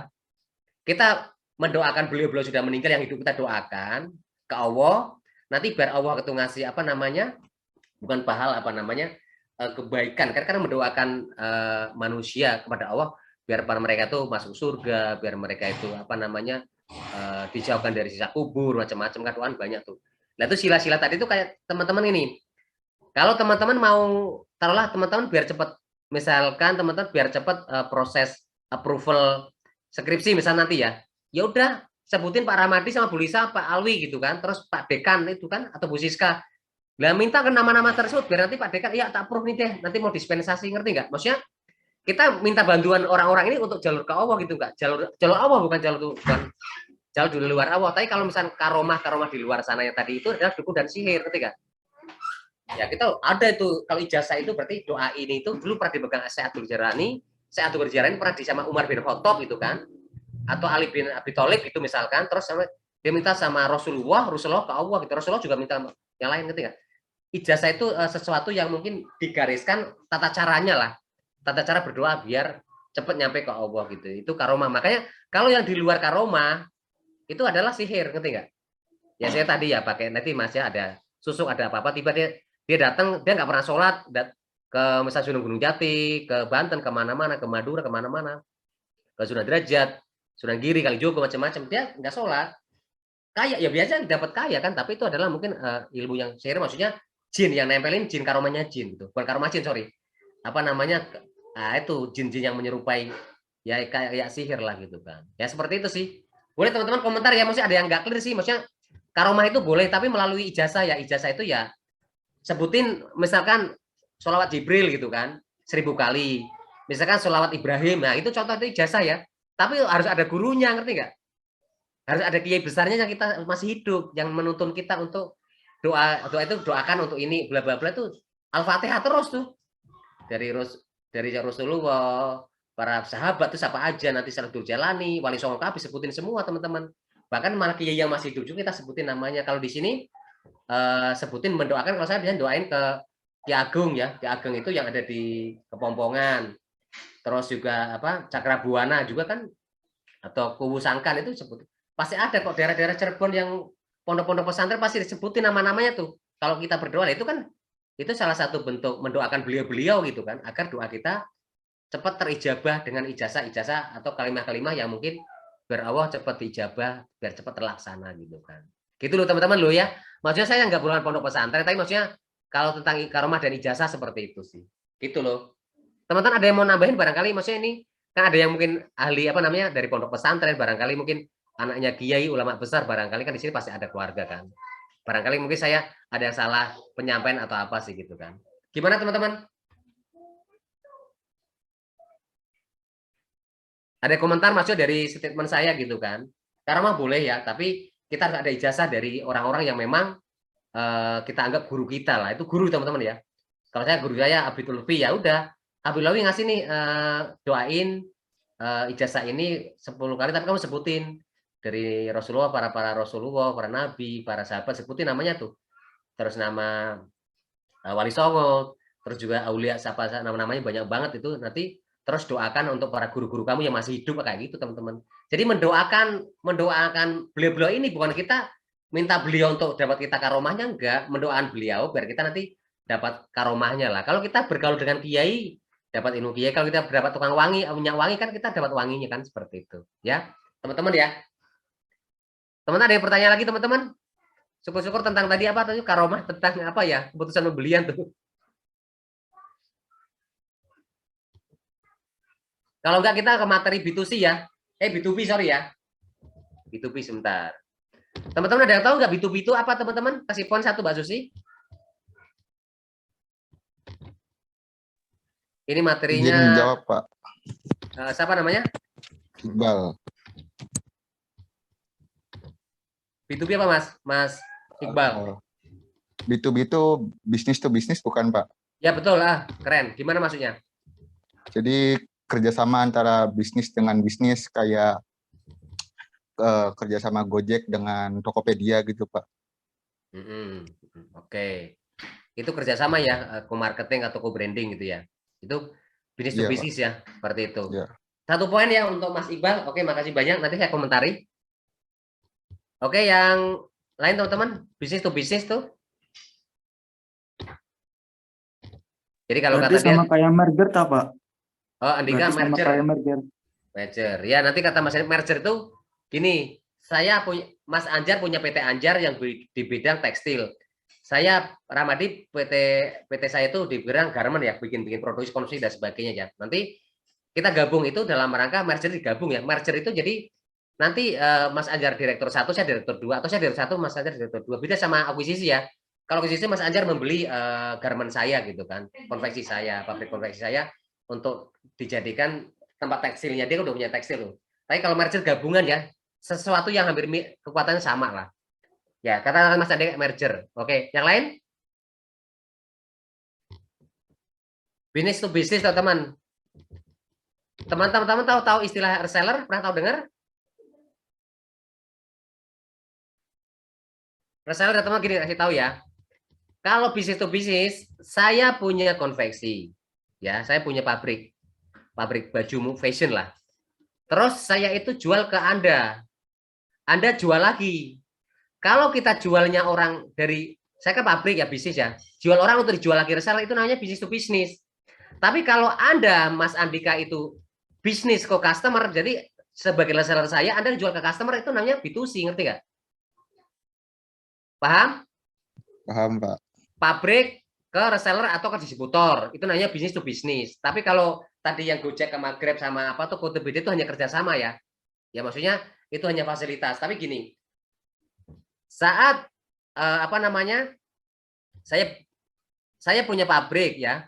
Terus Mas Andika mau ngejualin lagi ke orang-orang, itu Mas Andika adalah bisnisnya. Tapi berarti saya ke Mas Andika itu adalah bisnis. Tapi Mas Andika itu ngambil dari saya terus jual ke customer itu namanya B2C. Ke konsumen langsung ya, ngerti ya? Jadi tahap pertama, jadi pabrik ke pabrik gitu kan, atau pabrik ke distributor untuk jual ulang gitu kan, seperti itu. Dari sini clear teman-teman ya, bukan bisnis maksudnya Tokopedia sama itu gitu, atau merger gabungan enggak, tapi pabrik dijual ke para reseller atau jual ulang atau ke distributor atau ke toko ya. Lah toko jual ke konsumen lah, toko ke konsumen itu namanya B2C, dari pabrik ke toko atau ke distributor atau akhir itu namanya bisnis to bisnis. Untuk dijual kembali, menjual sesuatu yang untuk dijual kembali. Itu bisnis to bisnis ya. Tapi kalau yang bisnis to customer, dia beli dari pabrik terus dia jual ke customer, nah itu baru namanya apa namanya, kalau yang dia jual ke customer itu namanya B2C ya, atau konsumen ya, seperti itu ya. Ya perilaku pembelian bisnis teman-teman ya. Mengacu pada perilaku pembelian organisasi yang membeli barang dan jasa yang untuk digunakan dalam produksi produk atau jasa yang dijual atau disewakan atau dipasok ke pihak lain gini. Contohnya gini, kayak supplier aja teman-teman. Supplier itu kan pabrik ya, spare part atau kayu jati lah. Saya mebel dijual ke saya kan mau bikin mebel, nanti dijual lagi itu ya bukan B2B tapi B2C. Tapi kalau sayanya dari supplier ke saya sebagai pabrik meja kursi atau namanya mebel, itu namanya bisnis to bisnis, gitu kan. Nah seperti itu teman-teman ya. Kalau saya punya Indomaret, terus dari UMKM menjual produknya ke saya dari pabriknya UMKM ke saya jual lagi lah, itu dari UMKM ke retail itu adalah bisnis to bisnis. Anda menjual ke Indomaret hanya bisnis to bisnis ya, karena Indomaret akan jual lagi gitu kan ke pihak lain lah. Nah, perilaku pembelian bisnis juga mencakup perilaku perusahaan pengecer ya dan grosir yang mendapatkan barang untuk dijual kembali atau menyewakan barang kepada pihak lain untuk mendapatkan laba gitu kan teman-teman ya, atau menyewakan. Jadi kalau misalnya saya punya apa namanya, punya mobil dari Toyota terus dia jual ke namanya ke rental mobil ya, dia punya mobil atau perusahaan mobil yang akan direntalkan, yaitu bisnis to bisnis kan, seperti itu. Jika dibandingkan dengan pasar konsumen ya, pasar bisnis bisa mempunyai jumlah pembeli yang lebih sedikit teman-teman. Jadi kalau saya punya konveksi, saya jual ke resellernya nggak mungkin banyak kan, gitu, karena hanya beberapa saja kan, mungkin nggak nyampe 20 gitu kan. Tapi kalau Anda ke konsumen pasti ratusan kan, seperti itu ya.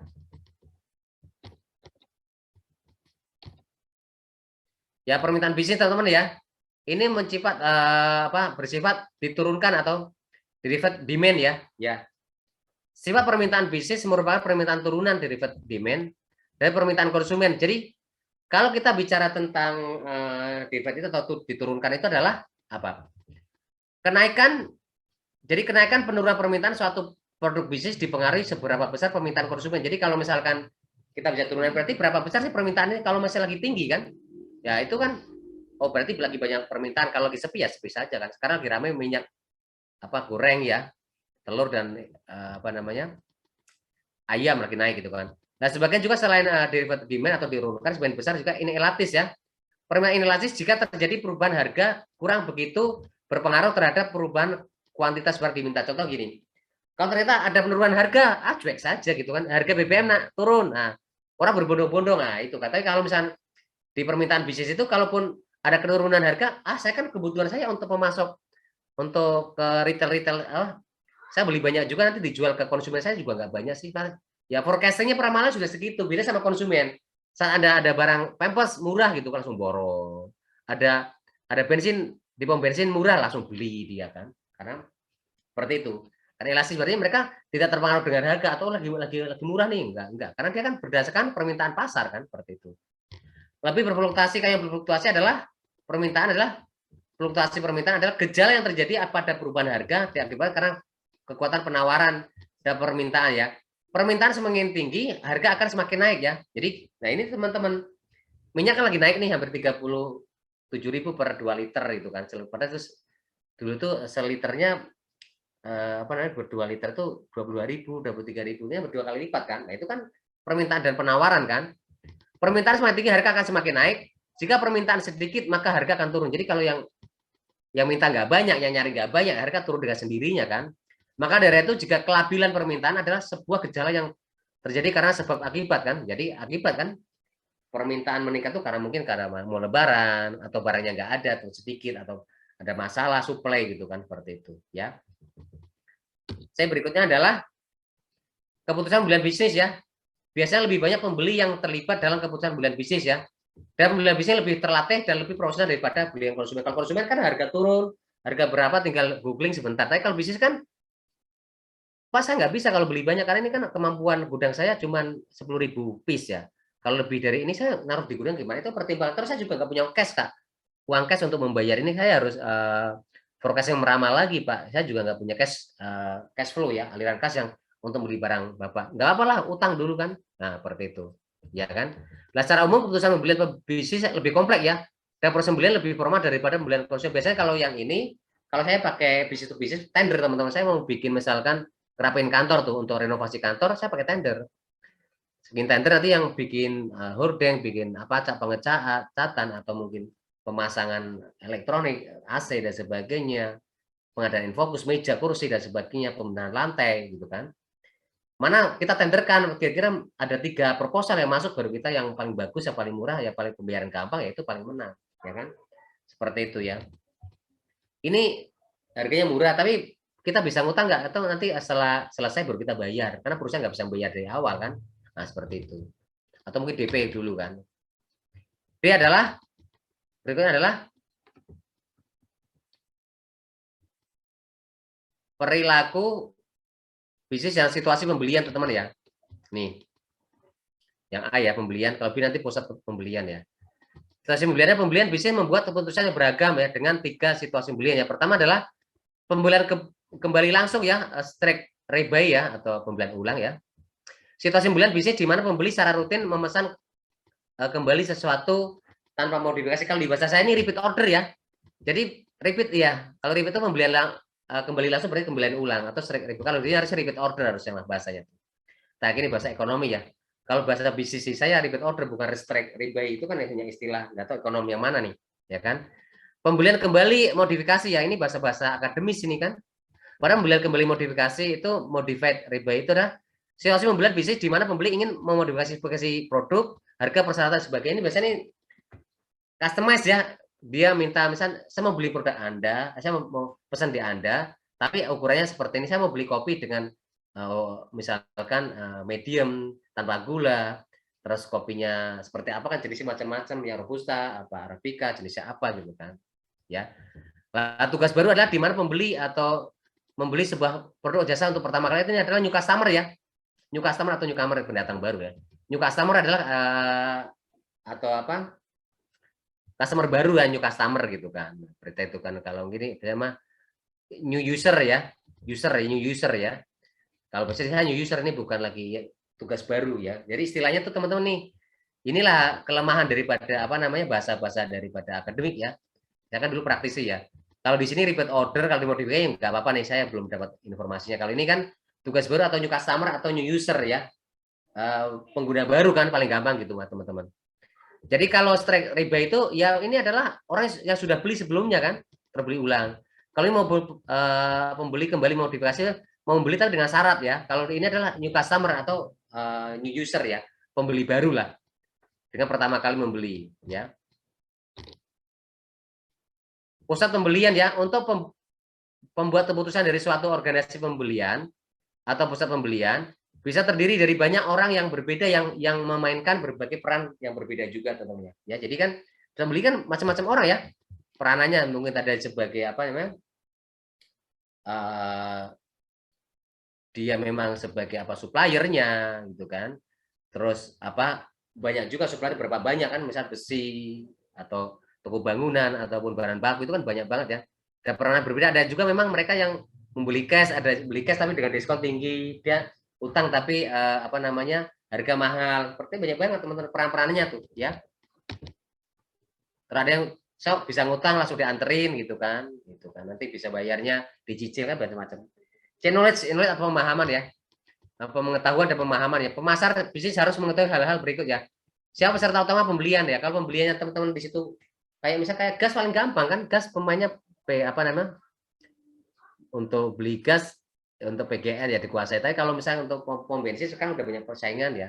Ya kalau oli ya kan nggak cuma di Pertamina saja kan, itu kan siapa aja pusat permainan ya, apakah Pertamina atau mungkin dari Shell itu kan, atau dari apa namanya Proton itu kan, banyak ya, atau mungkin dari Indomobil kan. Dalam keputusan apa yang mereka mempunyai pengaruh dan seberapa besar pengaruh mereka ya. Ya, keputusan mereka kalau misalnya mereka tiba-tiba mereka diskon ya, mereka menurunkan harga gitu kan, penting ya. Berapa besar pengaruhnya? Ternyata mereka pakai promosi gencar ya, itu perlu diketahui kan. Kriteria evaluasi apa yang digunakan masing-masing peserta keputusan ya kan? Evaluasinya apa? Mereka ternyata perusahaan ini adalah pembelinya partai besar, ini pasti diskon, pembayaran lancar gitu kan, ya kan? Evaluasi terus ini adalah bayarnya susah gitu mah. Jangan dulu. Kalau belum dibayar, belum dilayani kan seperti itu teman-teman, ya kan? Harus ada jaminan. Kalau apotek mau bikin obat harus punya IMB sama misalnya saya tuh juga harus mengajukan apa namanya dana yang harus dikeluarkan untuk beli obat. Itu harus ada uangnya kan baru ditunjukin rekeningnya. Pemasar bisnis juga harus memahami pengaruh utama yang terdiri pengaruh lingkungan informan ya. Organisasi antar individu dalam proses pembelian. Jadi kan lingkungan lagi sehat nggak? Ini kalau kita mau menyetok apa namanya nyetok minyak goreng ya susah kan, ini minyak banyak. Kalau kemarin-kemarin mungkin bisa ya kan, stok dulu baru nanti kenaikan harga. Tapi nggak apa-apa lah, ini juga harga akan meningkat, beli aja gitu kan. Atau kita beli kita peternak ayam aja deh, apa telurnya lagi naik harganya nggak apa-apa, ya kan? Jadi perusahaan ya atau individual pembelian ya.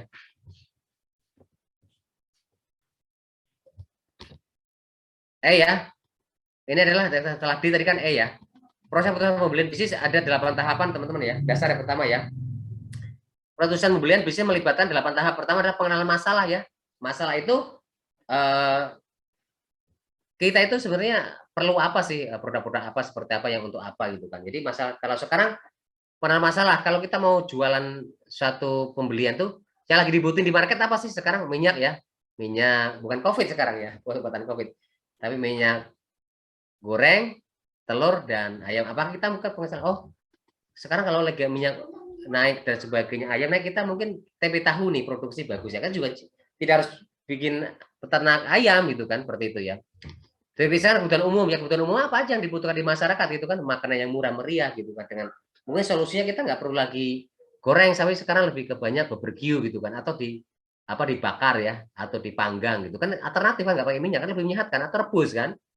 Atau mungkin kita membeli sesuatu yang dibutuhkan masyarakat, mungkin grill ya, barbecue and grill and barbecue gitu kan, alat-alat untuk barbecue gitu kan, ya bakar-bakar lah gitu kan. Terus spesifikasi produk ya lebih terperinci ya, produknya seperti apa, terus pencari pemasok lah. Nah ini kan kalau bisa bicara tentang kita mau bikin peternak ayam, pemasok ayamnya, bahan-bahan ayamnya mudah dari mana kan ayam tadi kan, terus obat-obatnya dari mana gitu kan. Pengumpulan proposal nanti dicari proposal 3 perusahaan mana yang bisa memasok calon-calon ayam petelur itunya kan. Terus pemilih salah satu apa, terus spesifikasi pesan rutin ya. Bisa nggak Anda ngasih pakan yang untuk obat-obatan ini untuk biar telurnya banyak. Terus nanti kalau ada yang kebutuhan yang meninggal, kira ayamnya bisa dikasih berapa lama gitu kan. Terus tinjauan ulang kinerja ya, kalau misalnya bagus kita lanjutkan, tidak kita ganti yang lain atau cari yang lebih murah atau lebih cepat atau lebih term of payment-nya, pembayaran lebih lunak, lebih santai. Perbedaan tahap yang dilalui ya, pembelian yang menghadapi situasi pembelian tugas baru biasanya melalui semua tahap proses. Tahu nggak tugas baru itu tadi apa teman-teman? Tugas baru artinya apa tugas baru? Pelanggan baru, Pak. Yes, 1 poin 2 Mas Anjar. Kelas lain kemarin nggak tahu Mas. Tugas baru itu berarti kan anggap aja nggak tugas, tapi pelanggan baru atau new customer atau new user ya. Keren banget. Tugas baru nggak ngerti teman-teman, masa awal bulan udah dijelasin ngalor ngidul gitu kan. Jadi kelas ini pinter-pinter lah, sudah diwakilkan ya. Berikutnya adalah pembeli yang melakukan pembelian kembali modifikasi atau pembelian kembali langsung, mungkin menghilangkan beberapa tahap. Jadi kan kalau orang sudah pernah beli kan nggak perlu lagi ngajuin proposal, cari kebutuhan seperti apa kan sudah tahu. So Anda pasti tahu gimana Anda kalau misalkan Anda mau beli daging. Atau Anda mau beli makanan matang yang siap saji di mana udah tahu, nggak perlu lagi nyari googling di mana. Anda sekarang mau beli handphone yang murah di mana? Di online shop mana? Ataupun kalau yang di offline di mana sih? Calvin kah? Ya kan? Kalau dulu kan nyari barang-barang dulu di Google, di artikel cariin handphone yang terbaru, apa yang tercanggih, apa yang sekarang baru launching gitu kan, nyariin. Harga paling murah di mana gitu kan, online offline seperti apa kan, seperti itu kan. Tapi kalau yang ini sudah modifikasi mereka udah tahu persis, oh tempatnya ini gitu kan. Lebih simpel kan, nggak perlu melalui proses 8 tadi kan.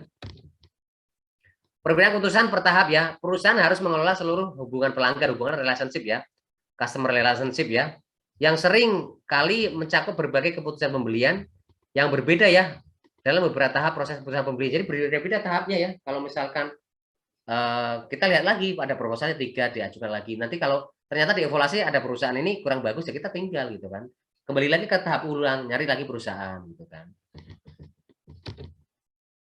F ya. Pasar lembaga dan pasar pemerintah ini teman-teman ada tender gitu kan, lelang ya langsung diusung dan sebagainya kan. Pasar lembaga terdiri sekolah ya, sekolah negeri ya atau rumah sakit negeri itu, penjara, lembaga lain yang menyediakan barang jasa kepada orang-orang yang menjadi perhatian mereka ya. Pasar ini punya karakter yang ditentukan oleh anggaran. Jadi kalau pemerintah ini loh sekolahan ini ada tender untuk perlengkapan meja dan kursi untuk sekolah A, SD 1 misalnya Plumbon itu kan. Anggarannya sekian. Nanti ada ditenderkan tuh siapa yang mau masuk gitu kan. Atau mungkin pembuatan gedung gitu kan. Pasar pemerintah yang besar terdiri dari unit-unit pemerintah ya, federal, negara bagian, dan lokal yang membeli dan menyewa barang jasa untuk melaksanakan fungsi utama pemerintah ya. Pasar pemerintah besar yaitu ya dari unit pemerintah juga ada federal yang umum, negara bagian, dan lokal yang membeli dan menyiapkan barang ya. Ini banyak banget ya, mungkin nggak cuma kita aja untuk fungsi pemerintah kan, barang-barang di luar negeri ke Freeport itu barang-barang dari luar negeri kan, dari federal atau negara-negara lain ya, seperti itu. Oleh pemerintah membeli produk atau jasa untuk pertahanan pendidikan ya, alutsista ya, mungkin tempat tempur ya, tank-tank, pesawat terbang, pesawat tempur dan sebagainya ya. Pendidikan secara umum, pendidikan adalah sekolah-sekolah, kesejahteraan, universitas ya, kebutuhan umum dan lainnya ya, BPJS, kesehatan nih kayaknya. Praktek pembelian pemerintah sangat khusus dan spesifik dengan tender terbuka dan negosiasi kontrak yang menjadi karakter saya besar beli. Tapi hati-hati teman-teman, kalau tender pemerintah itu sering yang menang Rahmadi, tiba-tiba saya disubkonkan, saya udah dapat 20%, kamu tinggal silakan cari mana yang dipemenangkan, tiba-tiba sama subkon yang ke satu tuh disubkon lagi ke yang kedua. Yang kedua ini sudah dapetin barang, story yang kedua kabur, ya kan? Nah, terus kita mau menagih yang kedua, yang pertama nggak mau, orang saya juga sudah bayar sama mereka gitu kan. Itu teman-teman hati-hati ya. Beras kemarin itu bantuan tangan non tunai teman saya sampai 1,2 M. Kata ibu ya karena tadi tidak hati-hati ya. Karena lempar-lemparan teman-teman, orang yang udah kabur, teman mau bilang apa, ya kan? Dikejar-kejar sama petani nggak? Sama petani sama bos-bos beras kan ya. Pembeli pemerintah beroperasi di bawah pengawasan Kongres dan banyak lembaga pemerhati swasta ya, LSM, pengawasan Kongres itu biasanya mah ada KPK ya, BPK, inspektur gitu kan, seperti itu ya. Nanti akan atau mungkin BPK sama KPK lah seperti itu. Juga LSM kalau yang swasta ya, seperti itu ya. Mungkin ada juga dari Kapolri gitu kan. Jadi apa nanti diawasi lah seperti itu ya. Oleh karena itu untuk pembelian pemerintah cenderung mensyaratkan lebih banyak administrasi dan tanda tangan ya, banyak tuh dari A sampai Z tuh. Serta merespon lebih lambat dan tidak bebas ketika menempatkan pesanan. Jadi ya pesannya itu aja, nggak bisa tiba-tiba kita ganti orderan dan sebagainya kan.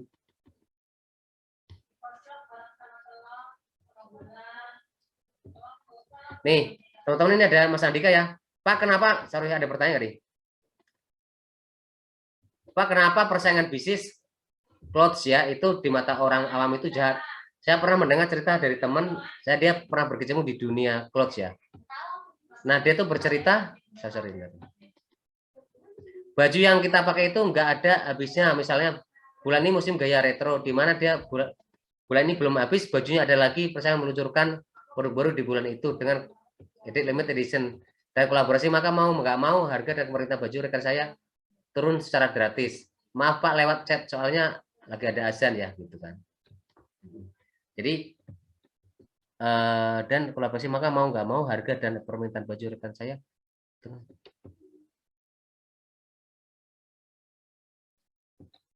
Oh ada pesaing ya, persaing yang meluncurkan produk baru di bulan itu dengan kata limit edition dan kolaborasi maka nggak mau ya kan.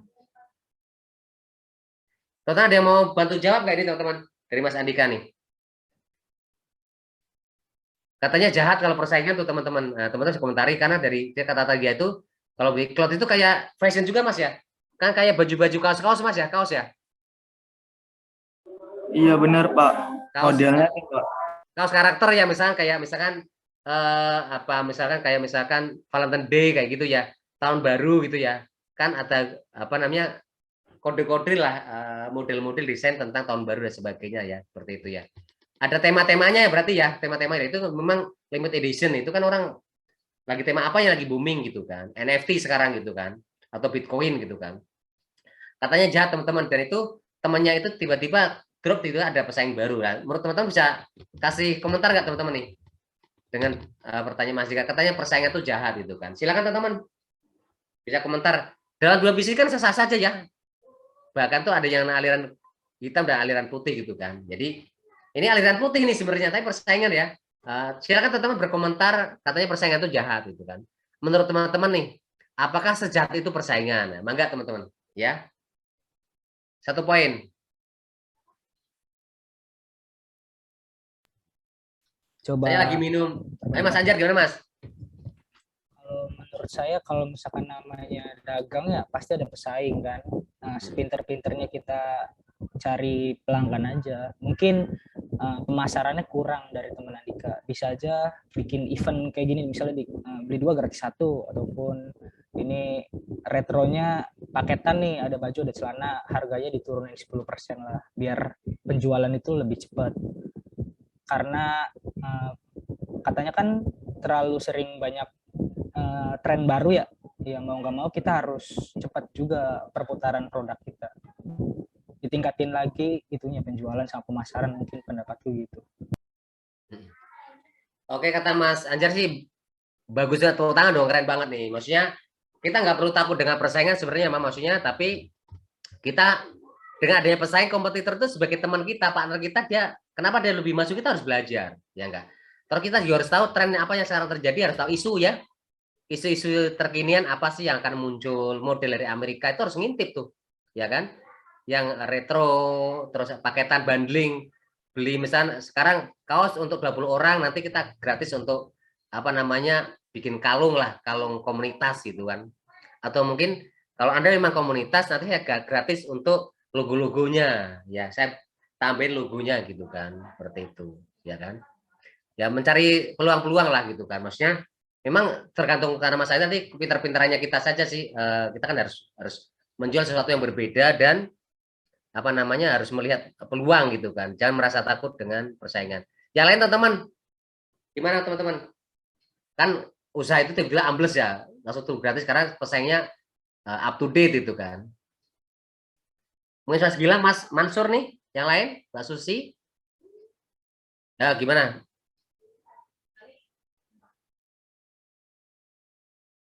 Hah?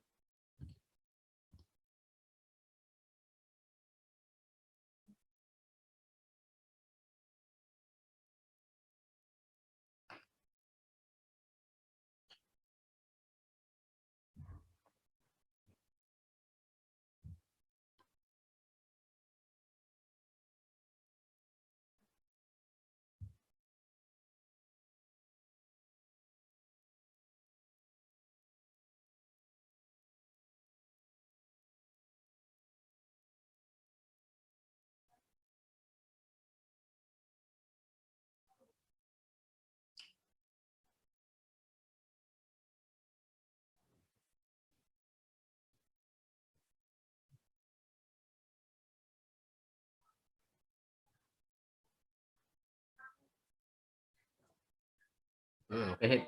Thank you ya Mas Gilang. Jadi mah dengan persaingan itu harus punya tema-tema atau desain baru, atau mungkin promosi yang hubungan dengan banding, ataupun mungkin paket-paketan ya, atau mungkin barang sudah lewat masuk di gudang, tapi kita harus redesign atau repackage gitu kan, dengan mungkin sebagai tambahan, kalau beli paket ini dapat ini gitu kan, atau di Ramayana kan seperti itu ya. Jadi apa namanya, atau di Matahari itu 70 plus 10 plus 5 gitu kan. Ya itu kan, itu kan.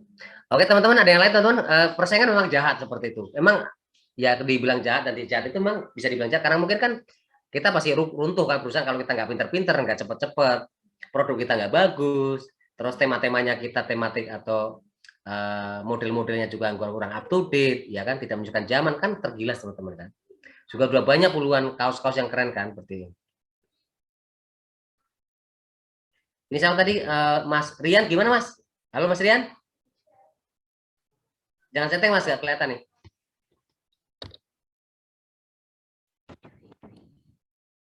Timbul dari bisnis to bisnis itu apa ya? Dan bagaimana cara mengatasi masalah yang timbul? Nah, ini teman-teman tolong di ini ya, tolong Mas Andika, Mas Anjar, yang lain juga tolong. Kata Mas Rian itu, masalah apa yang biasanya timbul dari bisnis to bisnis ya? Yang timbul apa aja maksudnya tuh? Yang akan timbul ya, bisnis itu apa ya? Terus, dan bagaimana cara mengatasi gitu kan? Nanya bisnis to bisnis pasti ada timbul kan? Nanya juga dari perusahaan ke perusahaan gitu pasti ada yang timbul. Terus bagaimana mengatasinya gitu kan? Dari saya pabrik ke Mas Anjar, Anjar mau dijual lagi itu pasti ada masalah gitu kan? Masalah apa aja? Terus gimana mengatasinya gitu kan? Silakan teman-teman jawab. Boleh jawab nggak, Pak? Boleh, Mas Andika. Kalau menurut saya tuh biasanya ada dua yang masalah yang timbul tuh. Yang pertama value, yang kedua kewenangan. Nah, kan di situ kan ada dua perusahaan, jadi kayak tumpang tindih. Oh ini bagian si A, oh ini sebagian B, kayak lepas tanggung jawab gitu, Pak. Mungkin kurang lebih begitu. Oh, tugas dan tanggung jawab katanya mungkin tumpang tindih karena bisnis to bisnis gitu kan. Jadi sebenarnya itu lebih ke internal itu Mas. Tapi kalau Mas Marian itu saat produk saya jual ke reseller ini kan, ke distributor lah, itu kan pasti ada masalah kan. Nah, terus kalau masalah apa aja harus ditangani. Kalau saya udah tahu, saya kan dulu saya dari pabrik kan. Pabrik saya bisnis, pabrik saya bukan ngejual, pabrik saya itu dijualnya melalui distributor. Jadi APL itu tidak membeli APL, tidak membeli produk saya, tapi saya menitipkan produk saya di APL. Nah, pinternya. Nah, maka Mas Anjar. Kalau menurut saya sih permasalahan itu biasanya tuh di stok ya. Soalnya kan saat kita pabrik ngirim ke distributor itu kan udah biasanya stok 100 nih buat distributor. Nah, distributor itu kan ngejual lagi kan ke banyak konsumen. Nah, setelah konsumen itu tuh nggak menentu. Sedangkan ada yang kira-kira sampai lebih dari stok itu, berarti kan otomatis distributor harus order lagi ke pabrik. Nah, misalkan pabriknya lagi ngelayanin distributor lain dulu nih. Nah, paling kalau menurut saya di situ di stok sama jumlah produknya, Pak. Nah, stok ya. Kata Mas Anjar sih masalahnya karena pabrik ini kan bikin taruhlah 10.000, tiba-tiba di pasar market meledak ya. Permintaan sampai 12.000 gitu kan. Kayak minyak wangi aja, minyak goreng gitu kan. Ini lagi meledak nih gitu kan. Ya itu kan karena masalah stok ya atau persediaan lah. Di warehouse gudangnya nggak ada gitu kan. Pabriknya belum bikin. Nah, itu kan itu salah satu bentuknya. Yang lain mungkin teman-teman? Pasti masalah timbul banyak warnanya bisnis dari pabrik ke distributor gitu kan, mau dijual lagi gitu kan. Atau sama reseller atau lagi gitu kan. Gitu. Tadi saya nanggapin tadi ya tentang jahat dan tidak jahat nih. Ini kita perlu aliran yang benar nih makanya. Kalau saya kompetitor zaman dulu itu kita diajarkan bahwa kompetitor itu adalah musuh. Tapi peradaban marketing dari tahun serah milenial ini kan tahun 2000 ya, tahun 2000 ke atas itu musuh, kompetitor bukan musuh. Kompetitor adalah partner kita yang selalu selalu memberikan sesuatu yang terbaik buat customernya mereka juga sama kan, termasuk masyarakat kita juga kan. Jadi adalah pesaing untuk mendapatkan rasa simpatik karena konsumen. Jadi kan dulu-duluan siapa barangnya murah, cepat diantar, diskon gratis, bonus kan seperti itu kan. Jadi bisnis dari dulu nggak ada yang jahat. Sebenarnya yang jahat itu adalah cara-caranya, ngerti nggak? Persaingan itu sah-sah saja kan. Ya nggak boleh misalkan yang jahat tuh. Perusahaan retro ini dibilang produknya jelek gitu kan di media sosial ataupun di koran atau di TV. Produk obat ini jelek karena ini. Itu yang nggak boleh. Itu kan blow up di media apapun ataupun ke orang-orang yang kita promosiin itu kan membuat sesuatu bualan yang tidak berdasar. Based on data gitu kan. Nah, jadi sebenarnya persaingan itu wajar-wajar. Kompetitor itu buat kita memajukan perusahaan. Karena kalau nggak ada kompetitor kita tidur loh. So sekarang Pertamina nggak ada saingan, santai aja. Gas kan ada nggak ada biarkan aja. Bahkan udah gasnya harus diganti ya biar saja. Karena dia nggak ada pesaing. Coba kalau ada PGN swasta, Ramadi gas gas anak negeri gitu kan misalkan. Saya jual lebih murah. Gasnya terus sekali ada kerusakan apapun kita asuransikan misalnya gitu kan, orang seneng banget kan. Terus pokoknya setiap pasokan yang mana yang kosong pasti kan diantar one day service kan, ODS kan, udah pasti PGN pasti kalah. Itu yang orang jual-jualan pasti ke saya semua, gampang kan. Pertama nggak ada monopoli kan. Kalau kita bicara kompetitor persaingan, pertama teman-teman, kalau teman-teman mau hebat, persaingan biar nyaman, pertama adalah satu ada belajar namanya sustainable competitive advantage ya, SCA ya atau SCA lah. Kalau Anda ingin jadi perusahaan yang bertahan cukup lama, pertama adalah barang yang Anda punya itu harus unik. Anda jualan gas sama, tapi gas saya itu apa? Pembakaran lebih bagus, pengantaran lebih cepat, lebih awet, ya kan? Harga bisa lah, nego-nego, ada diskon, ya kan? Ya enggak? Terus kita juga, orang mau bikin depo atau bikin depot, kita bikinkan gudangnya, kita bikinkan. Nanti dia suruh nyicil dari hasil itu. Terus gasnya nggak usah beli dulu. Sok Anda punya berapa, DP dulu ke saya, sok. Nanti Anda tampil, nanti potongan langsung. Kayak Gojek aja lah, Grab kan? Beli kaosnya, jaketnya malam kan nggak langsung beli langsung kan? Dipotong-potong seperti itu kan? Ya karena swasta itu katanya kalau makanya kompetitor itu adalah sesuatu yang memang buat kemajuan perusahaan, karena kita kalau nggak ada musuh, nggak ada persaingan, kita akan diam. Kan? Diam adalah apa? Tertinggal kan? Seperti itu Nokia aja bersaing aja sama Nokia, nggak ambil Android aja hilang, BlackBerry juga sama, ya kan? Seperti itu. Jadi sebenarnya menurut saya indah kali ini kalau kita bicara tentang retro, tentang clothes ya, tentang fashion kan juga di fashion. Justru tak kasih tahu nih, keuntungan fashion itu yang bertematik, taruhlah ini ada model seperti ini. Justru kalau misalkan distro ya, itu kan berubah-ubah ya. Lagi ada Nirvana ke Indonesia atau mungkin Guns N' Roses datang, itu kan semua pasti bikin kaos banyak.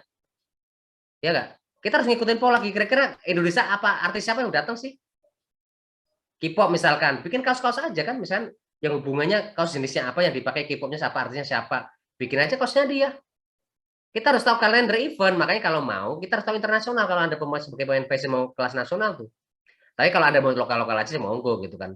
Event apa yang orang luar negeri datang, orang-orang bahkan presiden misalnya Obama datang, bisa aja bikin kaos Obama, ya kan? Atau kita bikin Joe Biden, ya kan? Atau kita bikin kaos-kaos yang hubungan dengan NFT sekarang, metaverse gitu kan? Ya enggak? Kita harus tangkap peluang itu gitu, maksudnya. Nah, tapi Pak nanti kan pasti ada yang sama, ya silakan saja. Tapi kita lebih pionir, lebih duluan. Kita menangkap apa sih global lagi berubah apanya sih? Global warming, ya udah kita bicara tentang apa? Green apa nih? Go green kan? Kita bikin go green, terus go green, kita bikin sosialisasi, bikin artikel, bikin di majalah YouTube tentang go green. Terus Anda bisa bikin kaos untuk mengingatkan. Atau Anda seorang anak pantai, tulisnya jangan buang plastik sembarangan gitu kan? Anda tahu kan? Saya tuh tertarik dengan film kemarin ini apa? Bertarung dalam sarung, tau nggak? Itu kan ada cewek yang iya kan? Ada orang membuang sampah pakai tulisan kan? Ya itu kayak gitu juga kan? Kalau Anda misalkan nih, saya wisata misalnya di Pekalongan, kawasan industri padu ya. Orang-orang kalau mau ke situ mau beli kaos, harga kaos misalkan 60.000, sok tak diskon 20.000 nih, namanya 40.000.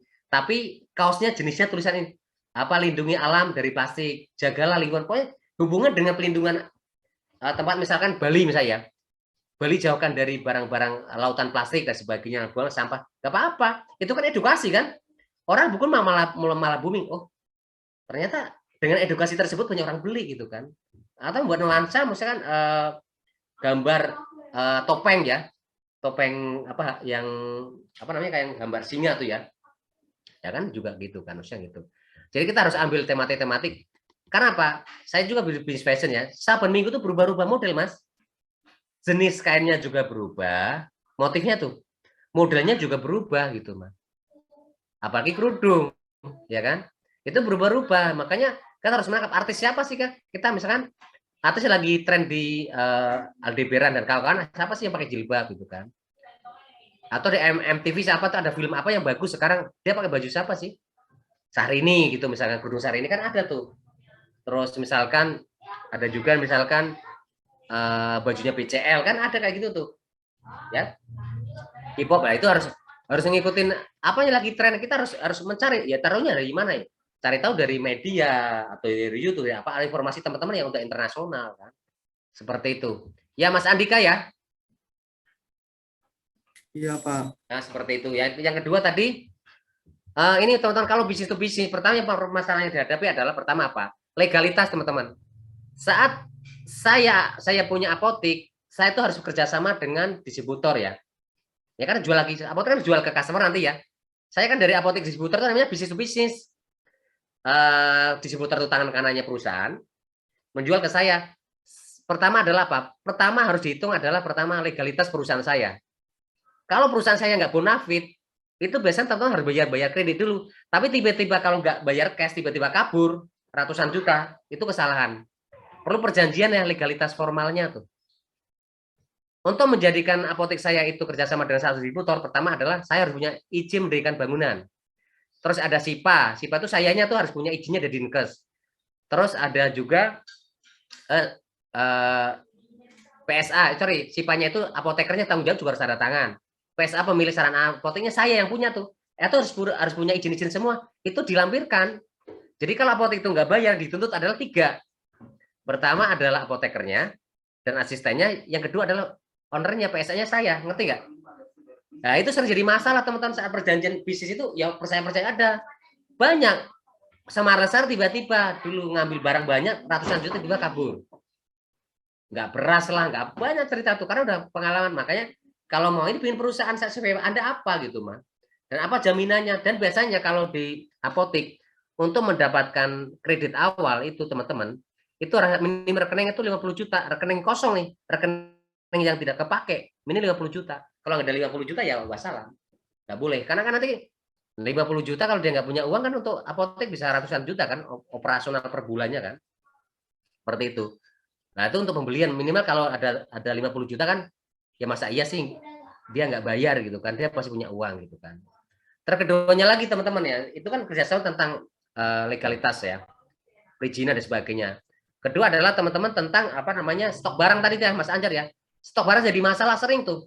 Pabriknya itu standar produknya 10.000, ternyata permintaan market lebaran melonjak lah, itu kan kekurangan barang kan, itu jadi masalah. Seperti itu. Ya untuk gimana mengantisipasi kekurangan barang, mau nggak mau kan kadang kita cari supplier lain, pabrik lain untuk mensupport produk-produk. Kalau misalnya kita toko baju ya kan, atau usaha dagang baju gitu kan, seperti itu. Berikutnya adalah tentang pembayaran, tentang masalah pembayaran nih. Kalau saya bayar sudah kredit, tiba-tiba dia nggak bayar karena alasan bangkrut, nah itu teman-teman, apakah kita akan mengasuransikan aset kita? Itu penting juga kan. Usaha kita diasuransikan, maksudnya saat dia gedungnya lah, apanya, pembakaran dan sebagainya, itu membayar biasanya orang nggak bayar, tiba-tiba dia naruh badan. Maksudnya ya udah penjara aja deh, nah itu kan repot kan. Itu kan pembayaran payment tuh.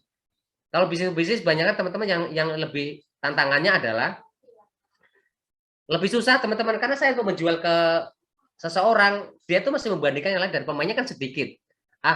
Kalau ini pabrik ini nggak mau, cari yang lain lah, udah gitu mah. Beda kalau jual ke customer kan nggak bisa, masih ada ribuan orang untuk membeli produk kita kan. Nah, itu kan juga apa namanya masalah ya. Masalah itu kita nggak gampang untuk kerjasama dengan terus saya pabrik dengan calon reseller saya atau reseller dengan sayanya gitu kan. Seperti itu kan. Jadi tidak mudah gitu kan. Terus untuk mengatasi masalah yang terlalu lagi, kalau perizinan berarti izin harus lengkapin, pembayaran harus ada rekeningnya kan, harus punya harta tuh kan. Terus gimana terus kalau bisnis to bisnis tadi stok, gimana stok kita harus forecasting Pak, nanti peramalan kita harus ada Pak, saya nanti di bulan Maret, April, Juni, April, Mei itu saya mau lebaran Pak, barangnya permintaan yang biasanya 1.000 sekarang jadi 2.000, 2 kali lipat ya Bapak, mungkin yang minta kalau ternyata 2 kali lipat dari 100.000 ya harus 200.000 produksinya. Yang jadi masalah adalah apalah mereka harus ngerekrut karyawan kalau yang konveksi itu. Tapi kalau untuk pabrik besar kayak Honda, kayak Aqua itu nggak ada masalah karena mereka kayak mesin kan, seperti itu. Yang jadi masalah itu adalah perusahaan-perusahaan yang menengah lah, yang kecil-kecil seperti itu.